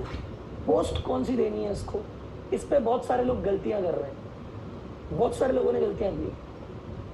पोस्ट कौन सी देनी है इसको, मैनेजर या टेक्नीशियन? बहुत लोगों ने लिख दिया मैनेजर। सर जी, इस आदमी को अनजान आदमी से छोड़ो, जानकार आदमी से बात करने में डर सा लगता है, ये खुल के बात नहीं कर पाता। इसको अगर मैनेजर बना दिया तो इसके और टेक्नीशियन एक्सट्रोवर्ट निकला तो ये तो इसको घोल के पी जाएगा, ये बेचारा तो उसको खुल के काम ही नहीं दे पाएगा, ये तो उसको डांट ही नहीं पाएगा, ये तो उसके बहाने पकड़ ही नहीं पाएगा। ये तो अत्यंत भोला आदमी है यार। ये तो जो आदमी भोला ज़्यादा है उसको क्लाइंट फेसिंग जॉब में या सेल्स में या ग्रुप में नहीं डालने का, ऑपरेशन में डालो कि चुपचाप तू ये फाइल बना, तू कागज़ बना, तू माल बना, तू सेल डिस्पैच कर, तू माल जहाँ पे हमको लगता है कि यार चोरी वोरी नहीं हो जाए वहाँ ये डाल दो। और ये एग्जीक्यूटिव पोजीशन पे ही बेस्ट है, क्योंकि मैनेजर पोजीशन पे इसमें वो स्किल नहीं है 4 आदमी से काम कराने की। मैनेजर तो वो जो 4 आदमी को अपने जैसा बनाए, काम करवाए, ये नहीं करवा सकता। तो अपने ऑफिस में देखो कहीं ऐसा तो नहीं है, कहीं ऐसे आदमी को आपने मैनेजर तो नहीं बना रखा, वो क्या टीम लीड करेगा? ऐसे आदमी को सेल्स में तो नहीं डाल लिया, वो सूजा मुँह लेके जाता है, क्या सेल करेगा? प्रोडक्शन में डाल रखा होगा तो मस्त काम कर रहा होगा। देखो गौर से, डिसिप्लिनेरियन, ये क्या हुआ? ये है सिस्टमेटिक आदमी, भाई साहब गजब। इससे अगर आपने पूछा कि यार वो पार्किंग, अपन ने वहाँ जब गए थे 3 महीने पहले गौरव टावर में, तो प्लानिंग वो पार्किंग के कितने रुपए लगे थे? कहता पार्किंग के लगे थे 20 रुपये पर्ची ये रही। इतना सिस्टमेटिक आदमी, इतना ऑर्गेनाइज्ड आदमी कि इसके ऑफिस में जाओगे, टेबल पे बैठोगे तो ये बोलेगा देखो मेरी डायरी ये पढ़ी, पेन ये पढ़ा, किस डेस्क में कौन सा पेपर पड़ा है, किस डेस्क में कौन सा पेपर है, किस दराज में क्या फाइल रखी है, कब किसको दिया था, कब किसको लिया था, एकदम टकाटक करता है, सारे रूल फॉलो करता है, सारी डिटेल में बात करता है, डेटा रखता है, खर्चे दिख दाग के करता है। स्टूडेंट बेस्ट है, जो बोलो बात मानता है, और दूसरों के पीछे डंडा लेके और पढ़ा देता है कि मैं तो कर ही रहा हूँ सालों, तुम भी करो, तुम काहे नहीं कर रहे, तुमको भी करो। ये कौन से जॉब के लिए परफेक्ट है? वो सर ये तो मैनेजर ही है अपना, 100% ये मैनेजर है। डिपार्टमेंट कौन सा देना है इसको, ये डिपार्टमेंट कौन सा देना है इसको कौन सा डिपार्टमेंट दिया जाए? Sales, accounts, production. बेसिकली इसको किसी भी प्रकार की अकाउंटिंग और मैनेजमेंट की जॉब दे दो। ये सेल्स डिपार्टमेंट में भी अच्छा काम करेगा, ये प्रोडक्शन में भी करेगा, ऑपरेशन में भी करेगा, ये किसी भी डिपार्टमेंट में मैनेजमेंट अच्छा करेगा। क्यों? सिस्टमेटिक है, ऑर्गेनाइज्ड है। तो इसको मैनेजमेंट में, हाँ, इसको आप फील्ड में नहीं भेज रहे हो, फील्ड में नहीं भेज रहे हो। अब आते अल्फा में। एक सवाल है कि सर जी, पहली बात तो आपने सवाल पूछा है तो प्लीज सवाल मत पूछो, क्योंकि मैं चाहता हूँ सवाल लास्ट में पूछा जाए, नहीं तो मैं भावना में बह जाऊंगा। लेकिन अगर आपने पूछ ही लिया है तो एक जवाब दे देते हैं कि पर्सनैलिटी कैसे चेक करेंगे इंटरव्यू में, अभी मैं आपको बताऊंगा। अब एक पर्सनैलिटी आती है अल्फा मेल। ये कौन है? ये कहता है कोई भी गेम खेलूंगा तो जीतने के लिए खेलता हूँ, जीतना ही है। हम तो जीतने वाले को ही कहते हैं ना, हार के जीतने वाले को बाजीगर कहते हैं, हम तो बाजीगर आदमी साहब। ये बंदा कैसा है? ये बंदा वो है गिरगिट, इसलिए मुझे पसंद है बंदा गिरगिट है। गिरगिट कैसे?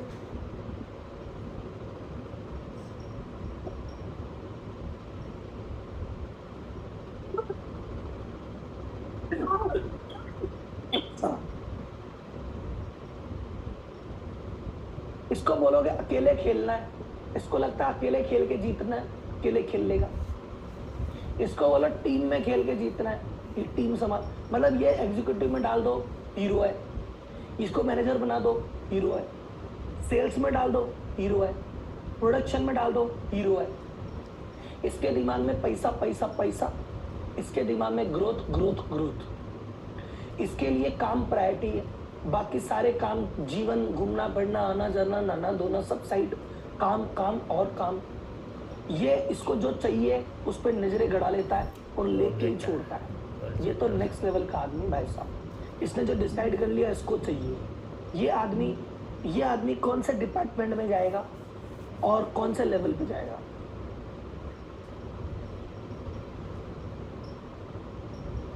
सर ये टॉप मोस्ट में जाएगा। ये विजनरी है, ये ओनर है, ये फाउंडर है। Very good. ये ओनर है, ये फाउंडर है, ये टॉप अथॉरिटी है, कंसल्टेंट है। कैसे?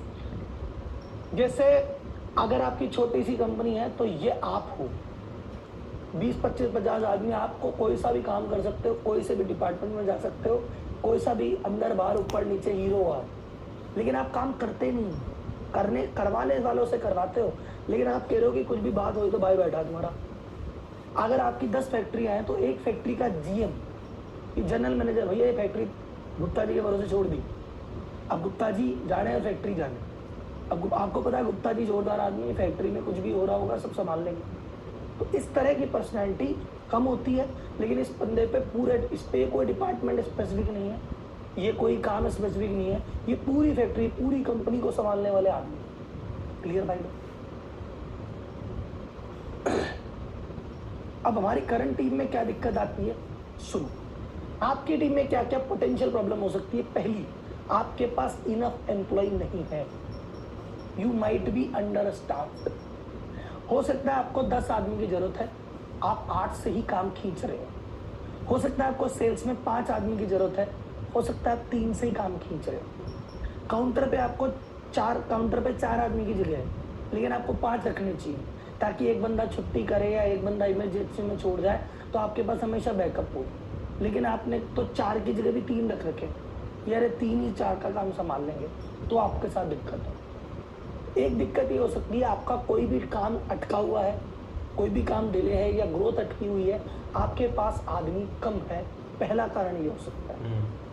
कितनों को लगता है मेरी बात के बाद कि यार ये मुझे लग रहा है, ये लग रहा होगी आपकी बात सुन के कि मेरे पास मैनेजर्स की कमी है, मैनेजर अगर 2 आ जाए तो अपनी टीम रॉकेट बन जाए, या मेरे पास उस डिपार्टमेंट में ये एक आदमी वहां डाल दूं ना तो मजा आ जाए। कई लोगों के साथ ये दिक्कत है कि मेरे पास राहुल जी आदमी तो पूरे हैं, मुझे एक्स्ट्रा आदमी की जरूरत नहीं है। मुझे अगर 10 आदमी की जरूरत है तो मेरे पास 10 आदमी बैठे हैं, इनफैक्ट एक्स्ट्रा भी है मेरे पास, तो ज़्यादा है। लेकिन सर जो है ना, उनका एटीट्यूड ठीक नहीं है, सेल्स मैनेजर तो है, पर वो नखरे, वो तो माथापच्ची में दिन बजा देता है, जाने कब करेगा सेल। तो उसके तो अपने ही डंडे खत्म नहीं होते, कब ध्यान देगा कंपनी का। बंदे तो हैं, ढंग के नहीं। या राहुल जी, अभी आपसे बात करके पता चला रॉन्ग डिपार्टमेंट में मैंने सुस्त आदमी को मैनेजर बना रखा है, ये गड़बड़ हो रही है मेरे साथ। राहुल जी, मैंने हरफन बोला आदमी को प्रोडक्शन में फंसा रखा है, ये गड़बड़ हो रही है अपने साथ। या एक दिक्कत, तीसरी दिक्कत हो सकती है कि आपके पास एम्प्लॉय तो पूरे हैं, उनको संभालने के लिए मैनेजर्स की कमी है, इसलिए आपका टाइम उसमें घुस रहा है, ये कमी है।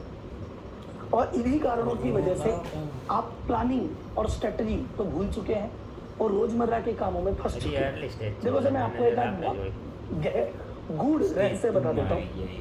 अच्छा, तीसात में आपने सुना होगा ना, चूहे बिल्ली में बैर होता है, सांप नेवले में बैर होता है, उससे भी खतरनाक बैर बताऊं किसमें होता है?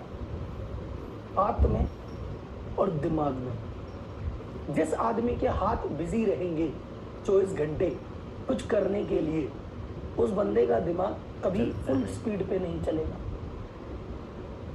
इस बात से एग्री करो तो बढ़िया, नहीं करो तो आज के कुछ समय बाद कर लोगे, क्योंकि ये तो अटल सत्य है, सार्वभौमिक सत्य है। इसमें पूछूंगा नहीं आप एग्री करते हो कि नहीं करते, ये तो एग्री करना ही पड़ेगा। अगर जब तक आपके हाथ बिजी रहेंगे, आप सुबह उठे और आपने फोन देखा और 4 काम किए, फिर ऑफिस पहुंचे और सुबह से शाम तक काम किए, तो आपके पास सोचने का टाइम रहेगा ही नहीं। तो जिसके पास सोचने का टाइम नहीं रहेगा, जिसके पास रणनीति बनाने का टाइम नहीं रहेगा, वो रोज की युद्ध में फंसा ही रहेगा, वो नहीं निकल रहा है साहब। तो जीवन में अगर आप चाहते हो कि बिजनेस में ग्रोथ हो जाए, 2 गुना 4 गुना 10 गुना 20 गुना की सोच है, आपका दिमाग का फ्री रहना अत्यंत आवश्यक है। और दिमाग तब चलेगा 100% पे जब हाथ को थोड़ी शांति दोगे, जब रोज काम करने से बाज आओगे और 2 घंटे 4 घंटे जब अकेले बैठ के बिना काम के बैठ के सोचोगे, वो जो आपका सोचना है ना, वो आपके काम करने से 10 गुना ज्यादा इंपॉर्टेंट है। आप दिन में 2 क्लाइंट से मीटिंग करके 2 लाख का ऑर्डर लिया, आपको कहते रोजी कितना इंपॉर्टेंट काम है। मैं कहता हूँ उस दिन आप 2 लाख का ऑर्डर छोड़ भी देते और बैठ के प्लान करते क्या करें, तो आप 2 करोड़ का ऑर्डर कैसे लेके आए ना, उसकी रणनीति बना लेते। और अगर आप गौर से देखोगे, जो आदमी लेवल पे जितना बड़ा है उतना कम हाथ से काम करता है। लेबर सबसे छोटा आदमी है, सुबह शाम हाथ से काम करता है, लेकिन उसकी कमाई बहुत कम है और दिमाग तो भाटा है, चलता ही नहीं। उसको क्या है, इधर से ईंट उठा के इधर रख दे तो इधर ही रखेगा, 1 इंच आगे नहीं 1 इंच पीछे नहीं, दिमाग नहीं चलता, उसके सिर्फ हाथ चलता है।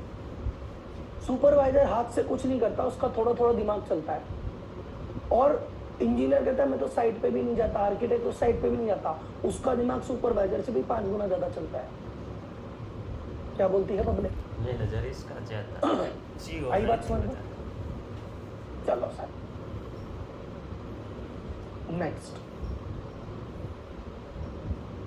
तो जब तक आपके पास राइट डिपार्टमेंट में राइट लोग नहीं होंगे, आप फ्री नहीं होंगे, आप ग्रो नहीं होंगे। और इसको बनाने में कितना टाइम लगेगा? जैसे इंडियन क्रिकेट टीम बनाने में एक टाइम लगता है, उतना ही टाइम लगेगा। कभी कभार ये काम 3 महीने में हो जाएगा, कभी 6 महीने में, कभी 2 साल में, कभी 5 साल में। ठीक है भाई साहब। देखो, मुझे 11 जनों की खूंखार टीम चाहिए, तो ऐसा नहीं कि जब तक खूंखार टीम नहीं बनेगी मैं गेम ही नहीं खेलूंगा, मैच तो खेलने उतरूंगा ही मैं। लेकिन मेरे दिमाग में है कि अभी चलो बैटिंग करने के लिए 5 बैट्समैन है तो सही, पर हमेशा मैं बैट्समैन की तलाश में हूँ कि यार और बढ़िया मिल जाए, मजे गए। मैच तो खेलना ही है, अब तो टीम बना ली, जीवन में उतर गए, लेकिन हमेशा प्रयास करना है कि जब तक वो 11 खिलाड़ी आएंगे नहीं ना, वर्ल्ड कप की संभावनाएं नहीं बनती। बस अभी गेम खेल के आ जाओ, जिस दिन आपका दिन अच्छा है, दिन जीत जाओगे, जिस दिन खराब है हार जाओगे, रूटीन रहेगा, रोज गेम खेलो, रोज जीतो। और वो जो चैंपियन वाली बात है ना, तो ब्रांड की बात है, वो तब आएगा जब टीम बनेगी और उसमें लगेगा टाइम। आपको अपनी स्ट्रेंथ पे हमेशा खेलना है। एक चीज ध्यान रखना, मनुष्य अपना स्वभाव नहीं बदलता है। आप सोच रहे हो कि यार ये आदमी सुस्त है और आदमी बढ़िया है, इसी को एक्सट्रोवर्ट कर लेता हूं, नहीं होगा। जो इंट्रोवर्ट था वो इंट्रोवर्ट ही रहेगा, एक्सट्रोवर्ट एक्सट्रोवर्ट ही रहेगा। तो आप उनका डिपार्टमेंट, आप उनकी पर्सनैलिटी के हिसाब से काम ऊपर नीचे कर सकते हो। काम के हिसाब से उनकी पर्सनैलिटी कभी ऊपर नीचे नहीं होगी। तो अगर आप एम्प्लॉय को बदल नहीं सकते, एम्प्लॉय के स्वभाव को नहीं बदल सकते, तो फिर क्या करें? If you can't change employee, employee का स्वभाव को नहीं बदल सकते, देन क्या करें?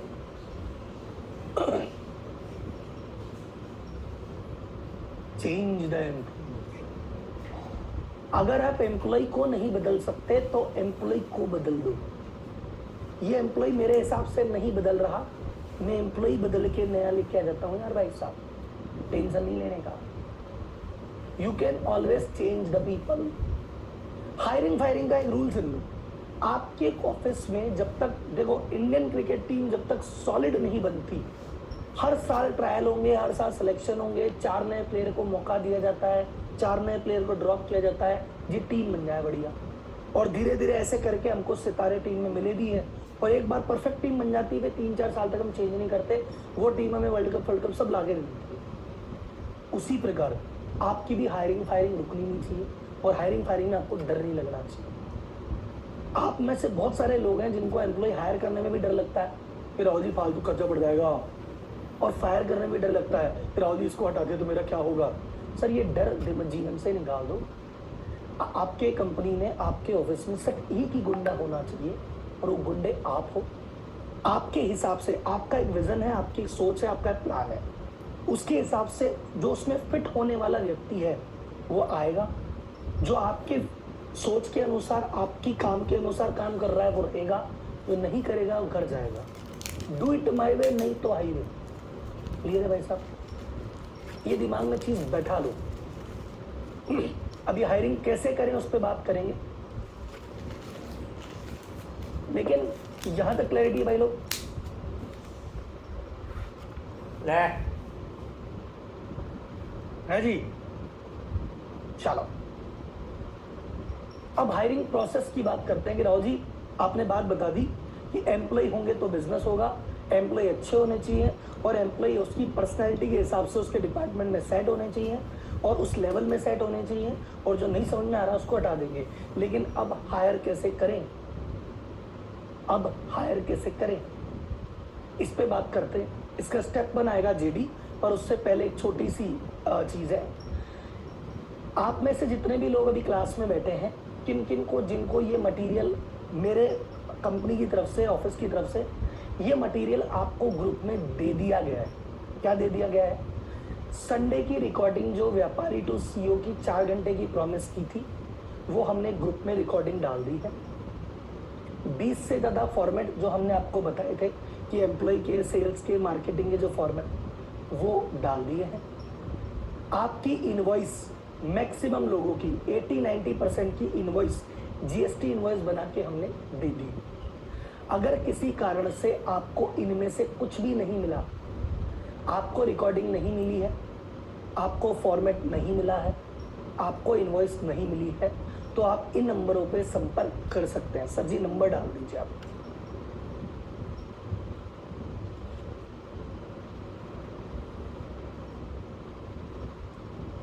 प्लीज ये नंबर का स्क्रीनशॉट ले लीजिए, ये नंबर सेव कर लीजिए, और इनमें से किसी भी नंबर पे कॉल करोगे आपका काम तो हो जाएगा, नो डाउट।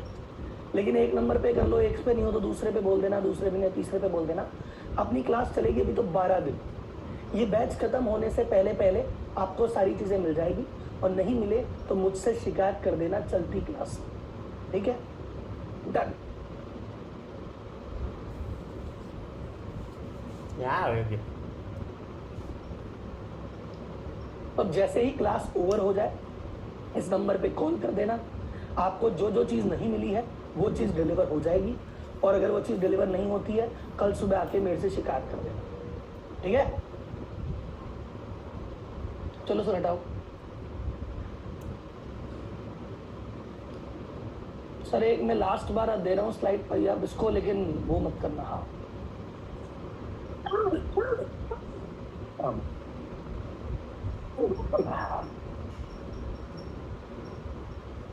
चलो अब भैया हायरिंग कैसे करें उस पर बात करते हैं। हायरिंग करनी है, हायरिंग करने का सबसे सुलभ आसान तरीका स्टेप नंबर है जेडी। जेडी का मतलब क्या हुआ सर? जेडी का ID, मतलब हुआ ID. Job description, JD job यानी डिस्क्रिप्शन। जिस प्रकार का व्यक्ति आपको चाहिए, जिस भी प्रकार के व्यक्ति आपको चाहिए, उसकी पर्सनैलिटी को आप एक कागज पे लिख देते हो कि यार मुझे तो ऐसा बंदा दे। तो जब आपने पहले ही लिख दिया मुझे ऐसा बंदा चाहिए, तो आपके पास इंटरव्यू में कोई ऐरा गहरा नत्थु खेरा नहीं बैठेगा।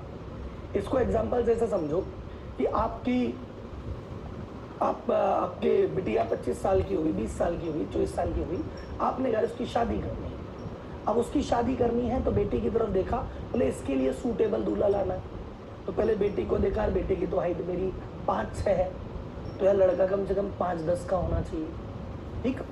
फिर आपने कहा अच्छा भैया मेरी बेटी तो CS है, लड़का कम से कम जो CA होना चालू चाहिए। करते हुए मेरा भैया हमारा तो 3 BHK का फ्लैट है, तो अगले बंदे का है तो 4 BHK हो या बंगला हो, तभी बात बने। मेरी बच्ची 50,000 कमाती है, मैं तो कम से कम 1 लाख तो कमाता हूँ। सो हमने बच्ची को देखा और उसको सूट करता हुआ कैसा बंदा चाहिए, हमने डिटेल बना दी।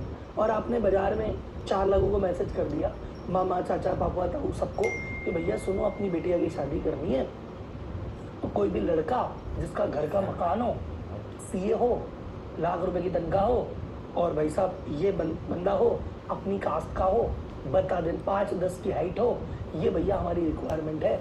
ऐसा कोई भी व्यक्ति मिले तो प्लीज़ हमें सूचित करना। अब अगर इस क्राइटेरिया के बाहर कोई व्यक्ति है, कोई 25,000 कमा रहा है तो आ मत जाना, किराया का मकान है आ मत जाना, हाइट 5'5" है आ मत जाना। ये हमने बेसिक लिख दिया कि इसके बिना तो बात ही नहीं करूँगा, ये तो मस्ट है, ये होगा तो आना। ऐसा नहीं कि ये होगा तो आते ही शादी कर देंगे, नहीं, इसके बाद भी हम चेक करेंगे, लेकिन इसके बिना तो हम बात ही नहीं करेंगे। क्या बोलती पब्लिक, समझ में आ गया कि ये ऐसा नहीं कि ये मिल गया तो हम हायर करेंगे, ये हमारा बेसिक क्राइटेरिया है। तू एप्लीकेशन ही तब लगाना जब ये तेरे अंदर हो, नहीं तो अप्लाई मत करना भाई। कहने का मतलब होता ना कि भाई आपको अगर IAS के एग्जाम के लिए वो तैयारी करनी है, तो बोले भाई देख तेरे पास 10वीं की मार्कशीट होनी चाहिए, 12वीं की मार्कशीट होनी चाहिए, ग्रेजुएशन की मार्कशीट होनी चाहिए, सब में 50% नंबर होने चाहिए, तेरी एज इतनी होनी चाहिए, तो अप्लाई करना, नहीं तो अप्लाई मत करना, एप्लीकेशन ही नहीं लगेगी। एप्लीकेशन बनने का मतलब ये नहीं है कि वो नहीं होगा। क्लियर? JD वही है। JD job description. बड़ी बड़ी कंपनियां अपनी हायरिंग करने से पहले, जैसे हम बेटी को देख के बायोडेटा बनाया था, वो बेटी की जगह क्या देखेंगे, चैट बॉक्स में बताओ। काम अगर आप JD बना रहे हो तो बेटी की जगह क्या देखना है आपको, जल्दी बोलिए। एम्प्लॉय नहीं, वेरी गुड, पोस्ट। हमको पोस्ट देखनी है, किस पोस्ट पे हायरिंग हो रही है। तो हमने कहा सेल्स मैनेजर, तो सेल्स मैनेजर की पोस्ट पे आप क्या चाहते हो। तो आपने कहा राहुल जी मेरी सेल्स मैनेजर की पोस्ट पे हमारी इंडस्ट्री में मेल चाहिए, तो मेल चाहिए कि फीमेल। आप बोले सर मेल चाहिए। अच्छा, अनुभव कितना चाहिए, फ्रेशर चलेगा। नहीं सर अनुभव तो चाहिए। कितना चाहिए, 5 साल का। हाँ सर 5 साल का अनुभव चाहिए। उम्र क्या चाहिए, 60 साल के अंकल जी चलेंगे। अरे नहीं नहीं भाई साहब, यूथ एकदम बंदा हो, 30 साल से लेकर 40 साल के बीच तक का चलेगा।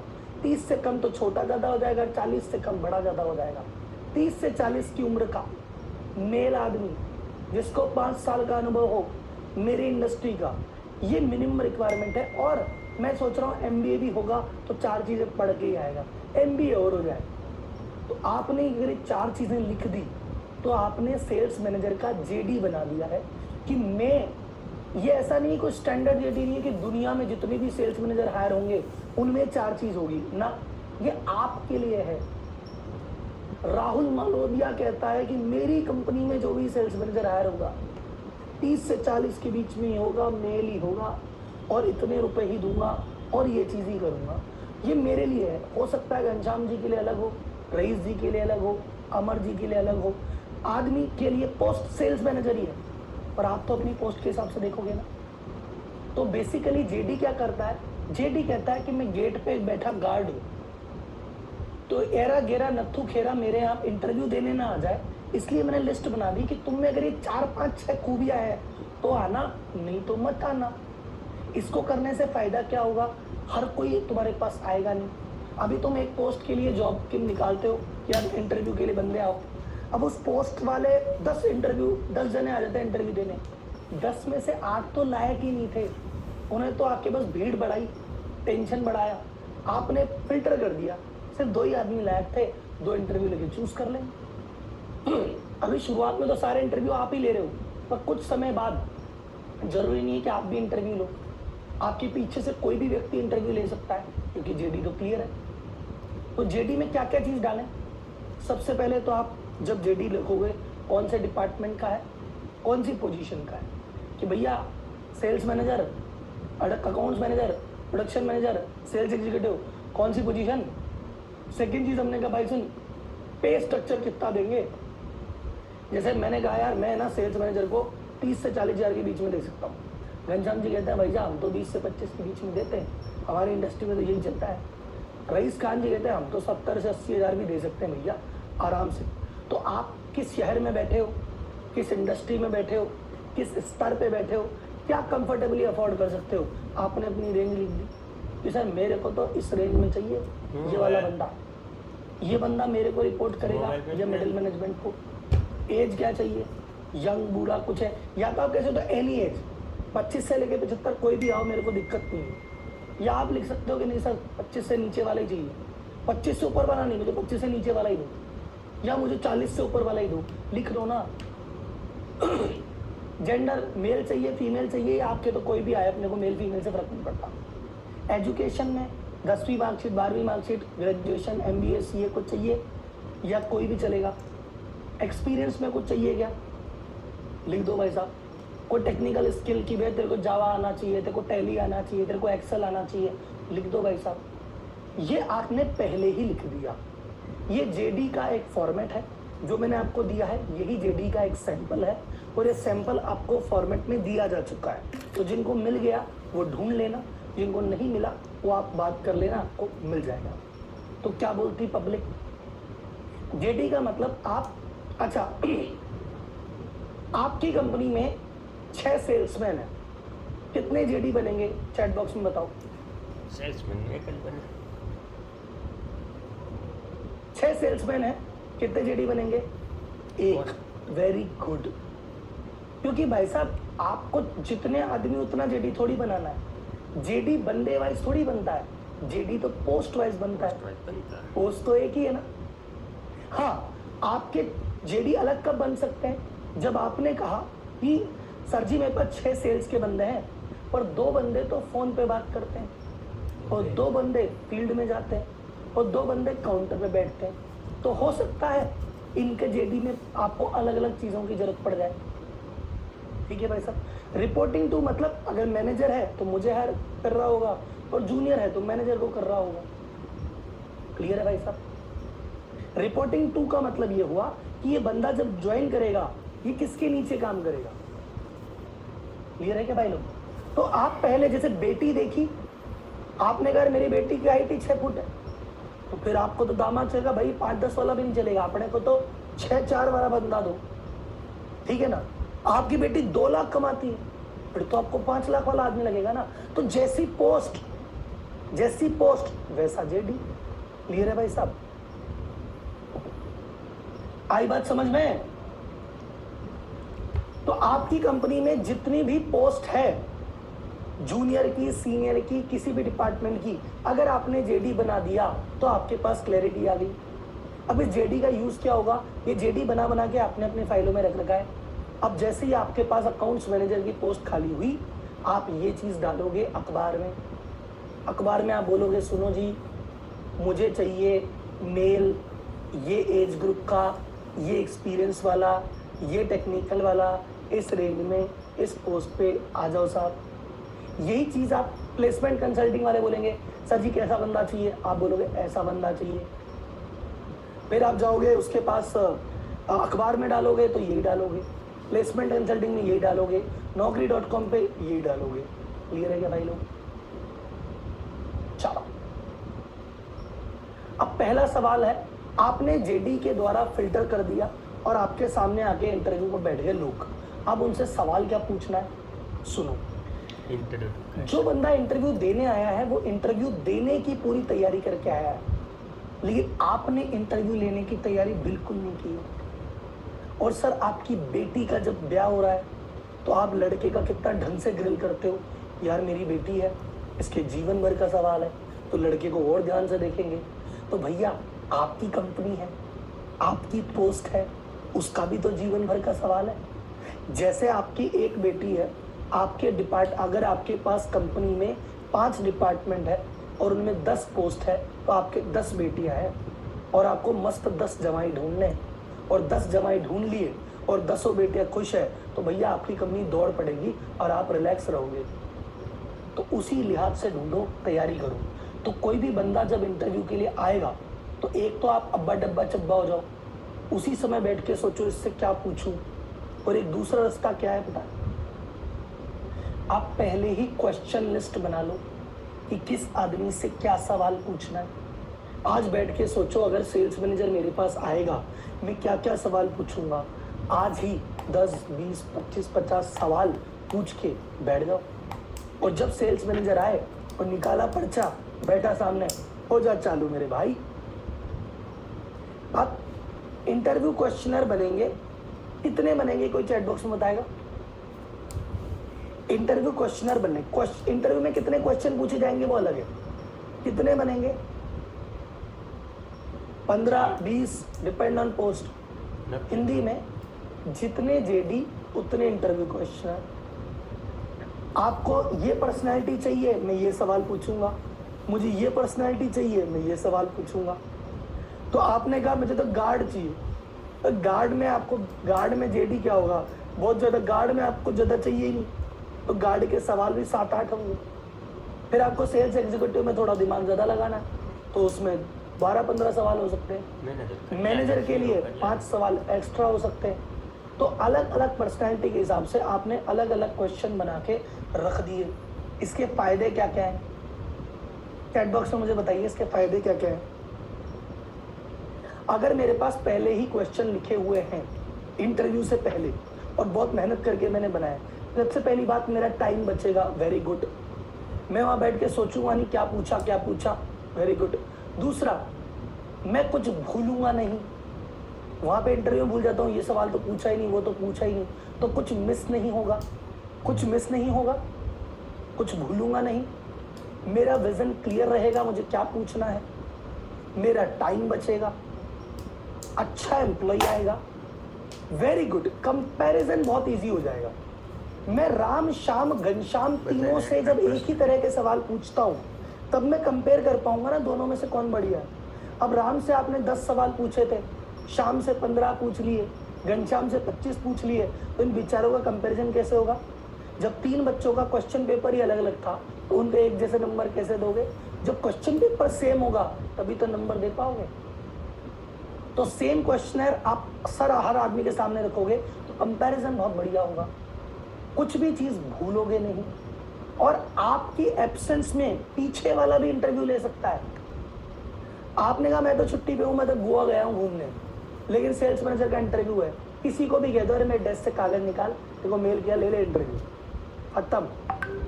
सर क्वेश्चन क्या होंगे, आओ बेसिक क्वेश्चन जो सबके साथ पूछने चाहिए, वैसे क्वेश्चन आपको धीरे धीरे प्रैक्टिस करके आइडिया लग जाएगा। और मैंने आपको बेसिक सैंपल क्वेश्चनर दिया भी है, लेकिन फिर भी ट्रैक ऑफ करियर जो भी आपके पास, मैंने कहा ना आदमी का स्वभाव नहीं बदलता, तो जो आदमी आपके पास आज काम करने आया वो पहले क्या करता था, कहाँ करता था, उससे बहुत कुछ आइडिया लगता है।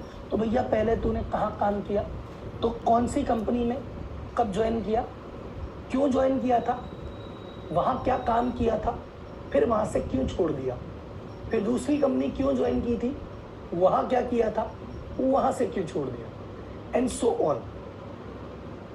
उसके बाद अगर वो जॉब बार बार बदल रहा है तो ये पूछना कि भाई तूने पिछले 3 साल में 3 जगह जॉब की है, ऐसा क्या आफत आ गई।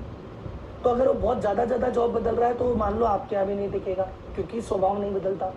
और मान लो पिछले 8 साल में सिर्फ 3 ही जगह काम किया, 3 साल टिक के काम किया है, और जो छोड़ने का रीज़न था वो भी जेन्युइन था, तो आप ये मान सकते हो कि ये लंबा टिकने वाला व्यक्ति है। जॉब ग्रोथ पूछो कि भाई जब तू लगा था 8 साल पहले सेल्स एग्जीक्यूटिव था, आज 8 साल बाद भी सेल्स एग्जीक्यूटिव ही है, तो तूने तो भाई साहब जिंदगी में ग्रोथ कहाँ की। तू 15,000 की सैलरी पे लगा था, आज 25,000 की सैलरी पे है, तो ये तो 1,000-1,500 के हिसाब से तो हर साल वैसे ही बढ़ते हैं। तुझे कोई बड़ा जंप क्यों नहीं मिला? एवरेज परफॉर्मर है क्या या टॉप परफॉर्मर है कि भैया पहले जूनियर था, फिर सीनियर हो गया, फिर ये हो गया, फिर वो हो गया? इसका मतलब भैया कुछ तो बंदे में दम। छोड़ क्यों रहा है? अपन ने ऑलरेडी कवर कर लिया। प्लेस मैरिटल स्टेटस की बेसिक बात भी पूछ सकते हो कि आपको मान लो दिल्ली के आदमी आप चाहते हो लोकल आदमी मिले या आप चाहते हो बाहर का आदमी मिले, तो उस हिसाब से आप एक सवाल पूछ सकते हो। एक सवाल है कि फ्रेशर का क्या करेंगे? फ्रेशर का करियर का ट्रैक नहीं होता, उसकी मार्कशीट का ट्रैक होता है कि भैया तेरा 10th में ये स्कूल था, 12th में ये स्कूल था, फिर तूने ये वाला कोर्स क्यों किया, MBA क्यों कर रहा है, CA क्यों कर रहा है। मतलब उसने आज तक जीवन में जो भी चॉइस की, पढ़ाई की या नौकरी की, वो चॉइस का आधार क्या था, उसके दिमाग में चल क्या रहा है, उस बेसिस पे आप ज़्यादा बेटर समझ सकते हो। टेक्निकल सवाल, अच्छा ये चुनो। कई लोगों को पता नहीं क्यों आपको डर लगता है कि इस बात से कि राहुल जी यार ऐसे थोड़ी होता है, बड़ी कंपनियां करती हैं, हम तो छोटे हैं। सर बड़ी छोटा कुछ नहीं होता, जो छोटे लोग ये काम करते हैं वो बड़े बन जाते हैं। टेक्निकल राउंड से डरो मत। टेक्निकल राउंड मतलब क्या हुआ? जो काम आपको कैसे समझाऊं, देखो ऐसे समझो। बिजनेसमैन हमारे लाला जी, हमारे सेठ जी, बंदे का इंटरव्यू तो ऐसे ही लेते हैं इधर उधर की बातों से, फिर बंदे को हायर कर लेते हैं। हायर करने के बाद उसको काम बताते हैं कि ये काम करना है, फिर वो काम करके 1 महीने 2 महीने बाद जब उससे काम बैठता नहीं है तो कहते हैं राहुल जी यार इसको तो काम आता ही नहीं है। अब मैं कहता हूँ ये वाली बात तुम इंटरव्यू में ही पूछ लेते तो क्या जाता तुम्हारा।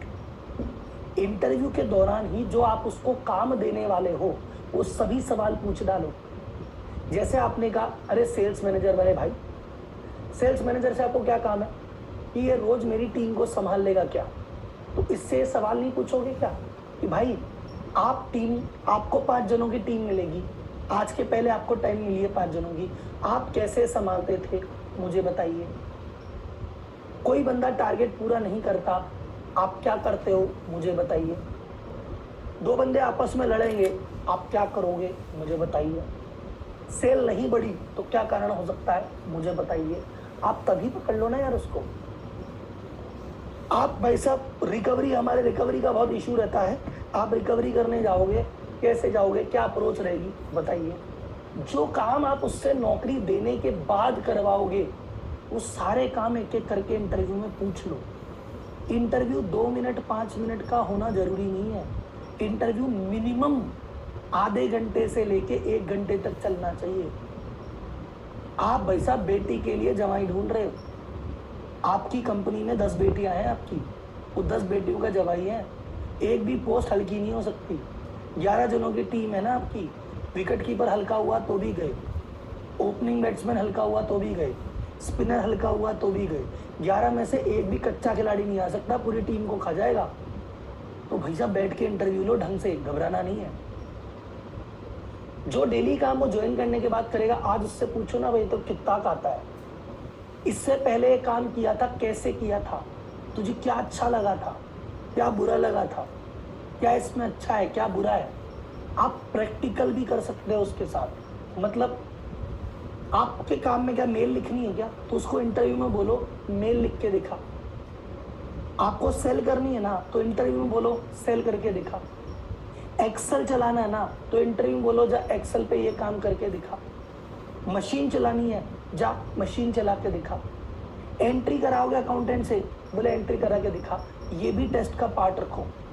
अकाउंटेंट का अगर इंटरव्यू ले रहे हो ना तो 5 एंट्रियाँ लिख के रखो, चाहे अपने CA से लिखवा लो, चाहे पुराने अकाउंटेंट से लिखवा लो कि भाई ये 5 काम है, इसकी एंट्री कैसे करेगा बता, जा ये रस टैली या एंट्री करके दिखा।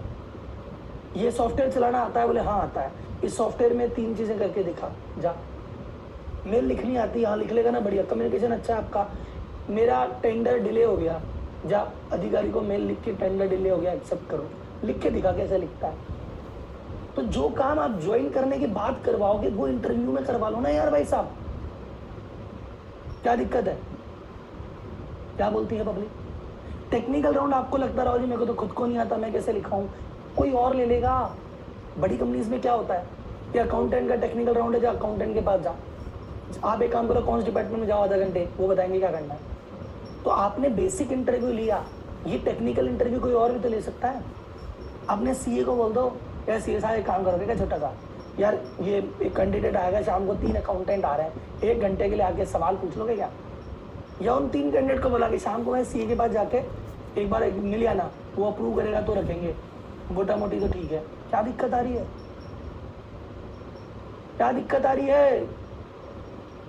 जो काम ज्वाइनिंग के बाद कराने हैं वो काम ज्वाइनिंग से पहले करा के देखो, कैसे होगी गलत हायरिंग। आई बात समझ में? तो बेसिक सवाल पूछा, तेरा ट्रैक बता, तेरा एजुकेशन के बारे में बता, तेरे प्रीवियस काम के बारे में बता, और टेक्निकल तुझे आता है कि नहीं ये बता। और फिर बात करेंगे पर्सनैलिटी पे। तो किसी ने पूछा राहुल जी पर्सनैलिटी कैसे जज होगी? पर्सनैलिटी जज होती है आदमी की सिचुएशनल सवाल देने से। कभी भी आकर आप किसी से क्लोज एंडेड सवाल नहीं पूछना। क्लोज एंडेड सवाल क्या होते हैं? आप इंटरव्यू में पूछते हो भैया हमारी फैक्ट्री में बहुत काम है, मेहनत तो कर लोगे ना? तो सर जी क्या बोलेगा वो, एक बार बात बताओ। मेहनत तो कर लोगे ना? क्या बोलेगा? हाँ। भैया ईमानदारी से काम करना, ईमानदारी रहना, ईमानदार हो ना? हाँ। तो भाई साहब आपने पूछा तो ईमानदार है? बोला हाँ। तो इससे आपको पता क्या पड़ा? इससे आपकी क्या नॉलेज बढ़ी? तो कोई भी ऐसे सवाल नहीं पूछने जिसमें हाँ या ना में जवाब आता हो, और कोई भी ऐसे सवाल नहीं पूछने अगर हम तुमको ये दे दे तो तुम क्या करोगे। तो बच्चे वैसे ही लिखते हैं अगर तुम्हें एक दिन का प्रधानमंत्री बना दे तो तुम क्या करोगे। तो ये वाला निबंध नहीं लिखवाना हमको। तो ये कहना भाई तेरे को हम ये काम दे रहे, तू पहले ये काम कहीं ना कहीं करके तो आया है, तो तुम मुझे बताए पहले कैसे किया था। तो रादर देन मैं बोल के क्या तू ईमानदार है, क्या तू हार्ड वर्किंग है ना। सर आप क्या मुझे अपने प्रीवियस जॉब की या कोई भी प्रीवियस लाइफ की बेसिक घटना बताएंगे जब आपने बहुत ज़्यादा हार्ड वर्क किया हो? प्लीज़ बताइए। तो अगर वो घटना बताएगा डिटेल के साथ कि भाई साहब मैं पिछली कंपनी में गया था, हमारे एसी का काम था हमारा। अब क्या गर्मी का सीजन, मई जून का सीजन होता है ना, तो बहुत सेल आती है। तो हमारे पास क्या 313 यूनिट का स्टॉक पड़ा हुआ था, और भाई साहब हमको 15 दिन में बेचना था। अब वो दिक्कत ऐसी आ गई कि हमको ये करना पड़ा। तो भाई साहब मैं तो सुबह है ना 8 बजे दुकान पहुंच जाते थे और रात को 10-10 बजे जाते थे, खाना पीना वहीं खाते थे। तो हमने है ना 12 फरवरी से हम ऐसे लगे थे और भाई साहब मार्च तक हम तो ऐसे ही लगे थे। तो जो आदमी फैक्ट, डेटा, तारीख, नाम लेके बात करता है उसका मतलब उसने वास्तव में काम किया है। आप निश्चिंत हो सकते हो यार इसने काम किया है। और जो अब्बा डब्बा चब्बा, हाँ एक कंपनी थी वहाँ पे हमने बहुत मेहनत की, वो सेल थी, फिर हमने सेल बढ़ा दी। अरे तूने सेल बढ़ा दी ना, कितनी पहले सेल होती थी, फिर कितनी कर दी? जो उसने काम किया क्या बोलेगा? पहले वहाँ पे 8-10 लाख की सेल होती थी, 8 लाख 10 हज़ार 8-20, हम जब गए ना 13 लाख 28 हज़ार तक सेल पहुँचाई। तो फिगर में बात कर रहा है। बाकी क्या बोलेगा? हमने वहाँ सेल बढ़ा दी थी, हमने बहुत मेहनत की थी, हम तो लगे ही रहे थे। तो आपको समझदार आदमी से पता पड़ जाएगा कौन हवा में फेंक रहा है, किसने वास्तव में काम किया है। एक्चुअल कंडीशन पूछो। फ्रेशर आदमी से पूछो तेरी जिंदगी के बारे में बता भाई, जॉब तो तूने कहीं नहीं की, ऐसे ही बता दे। घर परिवार में, कॉलेज में, स्कूल में कोई तो घटना होगी, बता। तो ये सब सवाल पूछोगे तो उसकी पर्सनैलिटी बाहर निकल के आती है। तो जब मैंने ये सवाल पूछा और उसने मुझे डाइट वाइज बताया तो मुझे समझ में आया अगर हार्ड वर्किंग तो है, मेहनती तो है, बता ही रहना यार इतने बजे आता था, इतने बजे आता था, और तारीख वाइज बता रहा। हाँ यार लीडरशिप के सवाल कि सर जी आपके वहाँ पे टीम थी ना 6 आदमियों की, कैसे मैनेज करते थे, क्या था वहाँ पे? मतलब अलग अलग तरह के लोग होते हैं, आप क्या करते थे मुझे बताइए, आपका लीडरशिप फंडा क्या है? तो बताएगा सर लीडरशिप का फंडा कुछ नहीं है सर, बंदे खुश रहने चाहिए, बंदे मस्त रहेंगे अपने आप ही काम कर लेंगे। तो अपन तो क्या थोड़ा बहुत डांट देते थे लेकिन शाम को उनको मस्त भी रखते थे, ऐसे ऐसे करते थे। तो आपको लगे हाँ ऐसे करता है ये पर्सनैलिटी है। आप सही सवाल पूछोगे ना, सही जवाब अपने आप मिल जाएगा। कम्युनिकेशन स्किल, कॉन्फिडेंस हो तो बात करने से ही पता पड़ जाएगा कैसे बात करता है, क्या नहीं करता।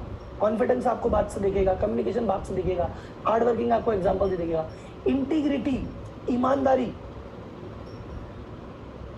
कोई आदमी झूठ को झूठ बोल देता है तो भी ईमानदारी मानता हूँ मैं उसको। जैसे मैंने आपको कहा कि देखो जी हमारा काम थोड़ा ऐसा है कि गवर्नमेंट डिपार्टमेंट में थोड़ा बहुत लेन देन चलता है, तो थोड़ा बहुत देंगे तभी काम होगा। तो अगर आपकी कोई ऐसी स्थिति होगी, आपसे कोई अधिकारी मांग ले तो पैसा देना पड़े, आप दोगे कि नहीं दोगे?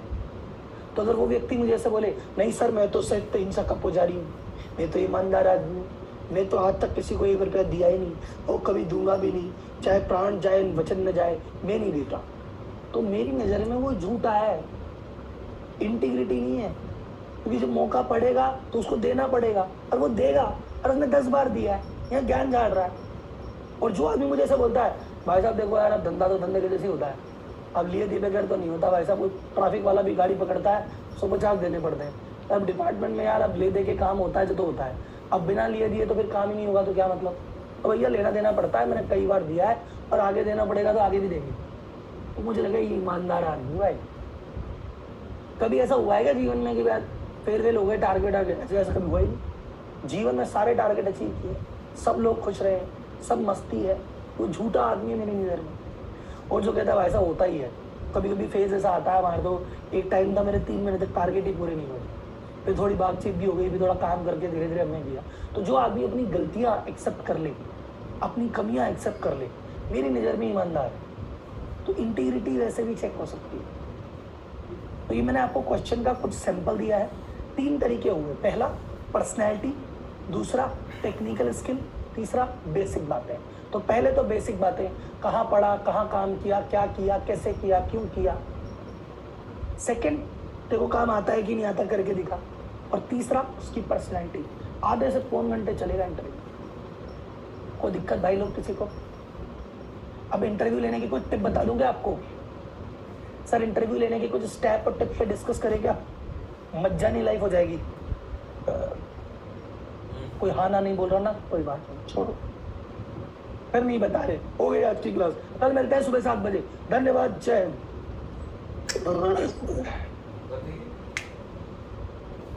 ખોટા ખોટા હજી 10-15 મિનિટ છે. હું લખો આપણે ન લખી ગઈ. पहली बात, इंटरव्यू की शुरुआत होती है जेडी से। कोई बंदा आपको बोले अरे भाई साहब एक बंदा इंटरव्यू देना है, उसका सीवी लेके आना, ठीक है। सीवी को जेडी से मैच करो, वो जेडी में बात है कि नहीं। जैसे एक बंदा इंटरव्यू देने टेबल पे बैठ गया, आपने कहा मैंने तो सीए मांगा था, सीए है क्या? वो सीए तो नहीं है, उसको रवाना करो, घर जा। अच्छा यार अपन ने तो बोला था ना कैंडिडेट के लिए फीमेल कैंडिडेट चाहिए, कौन है, लड़का है? हाँ, रवाना कर दो उसको। आपका जब तक जेडी से मैच नहीं कर रहा, हमको इंटरव्यू लेना ही नहीं है। किसने कहा इंटरव्यू लेना है? कोई आपके यहाँ पे बैठ गया तो उसको इंटरव्यू देना है? ना ना ना ना ना ना। सेकेंड, किसी भी आदमी को इंटरव्यू पे बुलाने से पहले 2 बातें फोन पे पूछ लेना भाई प्लीज। पहला, तेरा एक्सपेक्टेड पे बता दे, दूसरा तेरा नोटिस पीरियड बता दे। ये कचकिच वाली चीज है। कैसे सर? आपने जेडी बनाया, आपने जेडी में कहा मैं 20 से 25 हज़ार रुपये दूंगा। आप तो क्लैरिटी है कि मैं इस पोस्ट पे 20 से 25 हज़ार रुपये के बीच में दूंगा, बात खत्म। आपने फोन पे पूछा कि हे महाराज क्या लोगे, खत्म। महाराज के 35 हज़ार मिलते हैं, 40 मांग रहा हूँ। तो उसको इंटरव्यू के लिए बुला के मतलब क्या है? वो इंटरव्यू के लिए आ भी गया, आपको पसंद भी आ गया, पर बजट में तो है ही, तो क्यों अपना और उसका टाइम बर्बाद कर रहे हो? कह दो भाई साहब आप विश्राम कीजिए, बाद में याद करिए। Second, notice period. मान लो जी आप इंटरव्यू देने आ रहे हो और सेलेक्ट हो गए, तो कितना टाइम लगेगा आपको शिफ्ट होने में? बोले भाई साहब मैं तो 3 महीने का नोटिस पीरियड है, 3 महीने बाद आऊँगा। आपको चाहिए 3 दिन बाद, तो फिर उसका इंटरव्यू लेके मिलेगा ही क्या? तो फ़ोन पे पहले 2 बात कर लो कि अगर वो कहता है हाँ भाई साहब मैं 15 दिन के अंदर मैं ज्वाइन कर लूँगा अगर सही रहा तो, और मैं लूँगा, मेरे को सर 22 हज़ार रुपये के आसपास चाहिए, या सर मेरी 25 हज़ार की एक्सपेक्टेशन है, ठीक है 25 की एक्सपेक्टेशन है, अपनी रेंज में आता है, अपने टाइम में आता है, आ जाओ जी बुला लो। तो जब तक जेडी ना मिले, जब तक पे और नोटिस पीरियड ना मिले, इंटरव्यू के लिए बुलाने का ही नहीं। जब इंटरव्यू के लिए बंदा आ जाएगा तो अरे ये जरूरी नहीं है कि दोनों की चीज़ आप करो, कि आप ही सीवी और जेडी लेके बैठे हो ना। किसी को भी कह दे कि भाई जो भी बंदा मेरे पास आए ना इंटरव्यू के लिए, तुम अपने ही लेवल पे उसका सीवी जेडी मैच कर लिया करो, और काम का हो तो मेरे पास भेजा करो, नहीं तो रवाना कर दिया करो। कोई बंदा हो तो उससे पहले 2 बातें पूछ लिया करो, अपने रेंज में आती हो तो बुला लिया करो, मेरे पास भेजा करो, नहीं तो रवाना कर दिया करो, जरूरत ही नहीं मेरी करने की। जेडी मतलब जॉब डिस्क्रिप्शन अपन ने जो बनाया अभी, सीवी मतलब करिकुलम वाइटे, उसका बायोडेटा जो लेके आता है, ठीक। एक बार कैंडिडेट ने ज्वाइन कर लिया कि हाँ से अपने कराओ जी, हाँ वो अपने नोटिस पीरियड भी 20 दिन का है और ज्वाइन भी 25 हज़ार में कर लेगा और जेडी भी मैच करता है। अब उसको इंटरव्यू के लिए भेज दो। जैसे वो इंटरव्यू के लिए बैठे, आपके पास इंटरव्यू के सवाल है, आप उस सवाल, शर्माना नहीं है कि राव जी देख देख के पूछूं क्या, हाँ आराम से उसके सामने कागज में से पढ़ के पूछो, कोई दिक्कत नहीं। आप ले रहे हो इंटरव्यू, घबराने वाली बात क्या है? सामने कागज रख के पूछो, 5 बार कागज रखने की जरूरत है, 6ठी बार आपको याद हो जाएंगे सवाल। ठीक। टेक्निकल राउंड, अगर आपको ऐसा लगता है कि राहुल जी मेरे को टेक्निकल चीजें नहीं आती, मैं मेल तो लिखवा लूंगा, मैं खुद ही चेक नहीं कर पाऊंगा, एंट्री तो करवा लूंगा, मैं खुद ही चेक नहीं कर पाऊंगा, तो टेक्निकल चीजों के लिए टेक्निकल आदमी को ले सकते हो। हाँ, एक इंपॉर्टेंट चीज, अगर आप किसी टीम मेंबर का इंटरव्यू ले रहे हो तो उस इंटरव्यू में मैनेजर का बैठना जरूरी है। ऐसा क्यों? जल्दी बोलिए। अगर आप सेल्स के बंदे का इंटरव्यू ले रहे हो तो सेल्स मैनेजर को जरूर इंटरव्यू में बिठाओ। क्यों? कुछ किया नहीं क्या क्योंकि अल्टीमेटली संभालना तो उसी को है, अल्टीमेटली काम तो वही करवाएगा। क्योंकि अगर तुमने हायरिंग करके मैनेजर को सुपुर्द कर दिया, मैनेजर को बैठा नहीं, तो उनके बीच में कलेश चलेगा और फिर उसका रिजल्ट भोगना तो तुमको ही पड़ेगा। तो मैनेजर कल को कह देगा सर रिजल्ट नहीं आ रहा, आप बोले क्यों नहीं आ रहा, बोले सर आदमी बेकार है, आपने इंटरव्यू लिया था। तो अपने माथे की जिम्मेदारी हटाओ, सामने को बोलो भाई तू ही बैठ, मैं तो इंटरव्यू ले ही रहा हूँ, लेकिन तू भी बगल में बैठ। कल को तू रोना मत, कैसा आदमी ले लिया, तूने भी तो किया है साथ में। अब इंटरव्यू के गोल्डन रूल सुनो। सबसे पहले सीक्वेंस होती है, आप पहले उससे नॉर्मल बातचीत करते हो। किसी भी इंटरव्यू में आके इस तरह से इंटरव्यू नहीं लेना है कि आप तो बॉस और वो साला एम्प्लॉई है, कि वो तो बेचारा दबा कुचा मालिक आए और आप एकदम आए गब्बर, ऐसे नहीं लेना है। आपको इंटरव्यू लेना है बराबर का आदमी बन के, तभी अंदर की बात आएगी। तो आप उससे बैठो और भाई कैसा है, जैसे मैं इंटरव्यू का मेरा नॉर्मल रूटीन, मैं नाम से बात करता हूँ। अच्छा कमल जी, कैसे हैं कमल जी? बहुत बढ़िया, खाने में दिक्कत तो नहीं हुई? अरे कमल जी को चाय कॉफी पूछे नहीं पूछे? चाय लोगे? चलो यार कमल जी के चाय, नाम भी चाय देंगे। और कमल जी कहाँ से? अरे ऐसा झोटवाड़ा से। अरे झोटवाड़ा से? अरे तो पास से जाके यार आप तो। और बताओ क्या काम, कैसे सीख देगा? कौन से कॉलेज से? LPU से? LPU बढ़िया यार, आप सही जगह लग गए यार, LPU क्या बात है। चलो अरे इंटरव्यू की शुरुआत करें। अच्छा सर इंटरव्यू में एक बात सुन लो कमल जी, बात ऐसी है, ऐसे मैं समझना मैं बॉस हूँ और आप एम्प्लॉई हो, अपन दो प्रोफेशनल आदमी, मेरे को काम करवाना है, आपको काम करना है, बैठ के बात करते, आप अच्छे लगे तो अपन साथ करेंगे, नहीं लगे तो कोई बात नहीं, ठीक है चलो जी इंटरव्यू। तो सबसे पहले उसको रिलैक्स कर दिया आपने, क्योंकि कई बार क्या होता है, बहुत ज़्यादा टैलेंटेड आदमी क्या है, उसको इंटरव्यू देने की जरूरत नहीं पड़ती बेचारे को, वो तो जहाँ लगता है 5-10 साल लगा ही रहता है। तो ऐसे बंदों की इंटरव्यू देने की आदत कम है। और जो आदमी हर दूसरे 6 महीने में नौकरी छोड़ देते हैं, वो 10 जगह इंटरव्यू देते हैं। तो जरूरी नहीं है कि जिसने इंटरव्यू अच्छा दिया वो आदमी अच्छा है। जिसने इंटरव्यू अच्छा दिया इसका मतलब ये कि ये बहुत ज़्यादा इंटरव्यू देता है, साल में 10-20 इंटरव्यू देता कर रहा है, इसलिए इसकी इंटरव्यू देने की प्रैक्टिस हुई। और जो इंटरव्यू ढंग का नहीं दे पाया, हो सकता है बेचारे ने 3 साल में पहली बार इंटरव्यू देने का मौका पड़ा है, इसलिए नहीं है उसकी आदत। तो पहले उसको कंफर्टेबल करो, रिलैक्स करो, चिल करो, फिर उसके बाद CV की बात करो, अच्छा कहाँ पढ़ा, कहाँ काम किया, उसके बाद टेक्निकल पे आओ, उसके बाद पर्सनैलिटी पे आओ। अच्छा एक आदमी पोस्ट पे फाइनल करने के लिए कितने इंटरव्यू लेने जरूरी है? एक पोस्ट के लिए कितने इंटरव्यू लेने चाहिए? एक पोस्ट के लिए 2, 3, 10, 6, 3। रियल आंसर बताऊं, अनलिमिटेड। जब तक मुझे बंदा समझ नहीं आ रहा मैं इंटरव्यू लूंगा। हो सकता है मुझे पहले इंटरव्यू में ही बंदा समझ में आ जाए, तो मुझे लालच नहीं करना कि अरे यार भैया अभी तो पहले भी इतना बढ़िया मिल गया, तो अभी 10 और ले लेता हूँ फिर और अच्छा मिलेगा। नहीं, अगर आपने कहा कि आज आपके पास 3 आदमी बाहर बैठे हैं, 2 कल शेड्यूल है, तो इन 5 में से एक चुनना तो मेरे को समझ में आता है। पर आपके पास एक CV आ गया, आपने इंटरव्यू भी ले लिया और मजा भी आ गया। आप बोलो मजा तो आ गया पर इसको होल्ड पे डाल, 4-5 इंटरव्यू और लेंगे फिर देखेंगे। नहीं, अगर पहले में मजा आ गया पहले में हार, और अगर मजा 10 में नहीं आया तो 20 इंटरव्यू ले, और 20 में नहीं आया 50 इंटरव्यू ले। आपको अगर लग रहा है नहीं सर इतने इंटरव्यू थोड़ी लेते हैं, 5-10 इंटरव्यू ज़्यादा से ज़्यादा नहीं लेने चाहिए, तो फिर आप ये रूल आप अपने घर में बिटिया की शादी में लगाओगे कि मेरी बेटी के लिए बस 3 लड़के देखूंगा, 3 में से एक ढूंढना है, चौथे के पास जाना है, नहीं इतना टाइम किसके पास 4 लड़कों के पास जाना, नहीं ना। जब तक आपको नहीं मिलेगा, चाहे 10 लड़के रिजेक्ट करने पड़े, जब तक बात नहीं है नहीं है यार, बेटी की शादी है, मजाक थोड़ी है। वैसे ही आपका बिजनेस है, मजाक थोड़ी है। तो जब तक बंदा नहीं मिलेगा हम लगे रहेंगे। अगर बंदे की अगर आप बच में कहीं फंस गए, ये बंदा मुझे जोरदार लग रहा है पर इसको काम कम आता है, और एक बंदा काम जोरदार आता है पर आदमी ठीक नहीं लग रहा, उसमें प्रायोरिटी देना जो बंदा ठीक लग रहा है। जो बंदा अच्छा लग रहा है काम उसको सिखाया जा सकता है, पर काम सीखा हुआ कोई एक्सपर्ट आदमी जिसके एटीट्यूड ज्यादा है उसको लेने से मतलब नहीं, वो कंपनी में दिक्कत ही क्रिएट करेगा।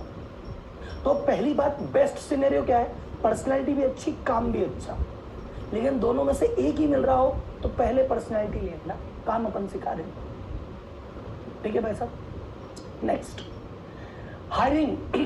अब ध्यान से सुनो ये वाली बात, हायरिंग तो आप करो जब करो, इंटरव्यू आपको रेगुलर बेसिस पे लेने चाहिए 365 दिन। आपको आदमी की जरूरत है तो भी इंटरव्यू लो, और आदमी की जरूरत नहीं है तो भी इंटरव्यू लो। तो जी ऐसे क्यों सर? बहुत फायदे हैं। जैसे आपने के सेल्स टीम में 5 आदमी की जरूरत थी, 5 आदमी 1 मैनेजर, आपके पास 5 आदमी 1 मैनेजर है, फिर भी सेल्स के इंटरव्यू चलने दो। फायदा, पहला फायदा, आपकी प्रैक्टिस हो जाएगी। हफ्ते के 2 ले रहे हो, 1 साल में 104 इंटरव्यू ले लोगे। और जिस आदमी ने 104 इंटरव्यू ले लिए, सर आप तो चलती फुर्ती इंटरव्यू लेने की दुकान हो। आप तो फिर आदमी का इंटरव्यू क्या लोगे? कोई बंदा जैसे गेट खोल के कुर्सी पे बैठेगा, उसका मुंह खोलने से पहले आप कह दोगे रिजेक्ट और सिलेक्ट, इतने खूंखार हो जाओगे। तो पहली बात तो आप अपनी प्रैक्टिस के लिए करो। दूसरी बात, ये चीजें सेल्स स्ट्रेटजी में काम आती है, बड़ी बड़ी कंपनीज करती है। जैसे आईसीआईसी बैंक में कोई बंदा 6 लाख पे पैकेज पे है, तो एचडीएफसी से उसको मेल जाता है, या जी भाई साहब 12 लाख के पैकेज पे एचडीएफसी में आते क्या? मैंने 12 लाख के पैकेज पे, अरे भाई साहब मैं आऊंगा, आ जा। फिर एचडीएफसी वाले टेबल पे बैठा दें, हाँ जी 12 लाख के लिए आओगे क्या? हाँ तो ये बताओ अभी आपने पिछले महीने कितना सेल की, कितने अकाउंट खोले? सर मैंने इतने अकाउंट खोले। सर कौन कौन से फर्मों के खोले? सर इन्हीं फर्मों के खोले। होटल के ज्यादा खोले कि हॉस्पिटल के ज्यादा खोले? सर इतने होटल इतने हॉस्पिटल। सर तोते के जैसे बोलता आदमी, तोते के जैसे। तो आपको अगर बाजार में किसी की स्ट्रेटजी कॉपी करनी है, या बाजार में आइडिया लेना है कि मैं क्या करूं, कौन से क्लाइंट के पास जाऊं, कैसे जाऊं, कौन सा सॉफ्टवेयर, कौन सी चीजें, भाई साहब तोते के जैसे बोलता है आदमी इंटरव्यू में। और ना सिर्फ सेल्स, कुछ भी, आपके ऑफिस में प्रॉब्लम चल रही है बहुत, 2 आदमी लड़ते रहते हैं, आपको सॉल्यूशन ही नहीं मिल रहा, इंटरव्यू पूछो, अरे तू लीडर है क्या? बहुत बोला हाँ। 2 आदमी लड़ रहे हो तो क्या करेगा? वो बताएगा सर ऐसे कर लूंगा, ऐसे करूंगा, ऐसे करूंगा। तो आपको इंटरव्यू के दौरान बहुत सारे आइडिया मिलते हैं। आपकी कोई भी प्रॉब्लम हो इंटरव्यू में पूछ डालो। बेकार आदमी होगा, बट डब्बा चब्बा करेगा, कोई दिक्कत नहीं, पर टैलेंटेड आदमी होगा, आपको सजेशन ही दे जाएगा। सेल्स के टिप ले लो, बाजार में क्या चल रहा है, कौन सा सॉफ्टवेयर चल रहा है, कौन से लोग चल रहे हैं, कौन सा प्रोडक्ट चल रहा है, कितने में बिक रहा है, कितने में आ रहा है, सब आइडिया ले लो भाई साहब। इंटरव्यू लेते रहो, जगत के ज्ञान आते रहेंगे। आपकी प्रैक्टिस हो गई, जगत का ज्ञान आ गया। एम्प्लॉय हमेशा डर में रहेगा, अरे भाई ये तो रोज सेल्स के इंटरव्यू ले रहा है, ये साला किसी भी दिन उठा के फेंक देगा। तो एग्जिस्टिंग आदमी परफॉर्म ज्यादा करने लग जाएगा, कहता भाई काम कर काम कर काम कर, ये तो कभी भी फेंक देगा यार। ठीक, और बाजार की नॉलेज मिलेगी। इसलिए इंटरव्यू हमेशा लेते रहने चाहिए। अब राहुल जी कहाँ से हायर करें? पहली बात, लीनियर हायरिंग मत करो। लीनियर हायरिंग क्या होती है? मैं पहले व्हाट्सएप पे मैसेज डाल के देखता हूँ 15 दिन, या नहीं आया ना तो फिर लिंक्डइन पे डालूंगा, और लिंक्डइन से 1 महीने बाद नहीं आया ना फिर मैं अखबार में डालूंगा, और अखबार से 1 महीने बाद नहीं आया ना फिर मैं प्लेसमेंट एजेंसी के पास जाऊंगा। ऐसे लीनियर मत जाओ। ऑक्टोपस बनने का, ऑक्टोपस कैसे बनेगा आदमी? ये आज ही फेसबुक पे भी डाल दो, व्हाट्सएप पे भी डाल दो, लिंक्डइन पे भी डाल दो, स्टेटस भी लगा दो, अपनी प्लेसमेंट एजेंसी को बोल दो, अखबार में भी डाल दो, सब जगह डाल दो, एक साथ फैलो। ऑक्टोपस के 8 हाथ होते हैं ना, वैसे फैलाओ। ठीक, एक ही साथ सब जगह। नेक्स्ट, 1 सेकंड, ये इंटरव्यू को ले लो आप, गोल्डन रूल्स का। सतदान बावरिया,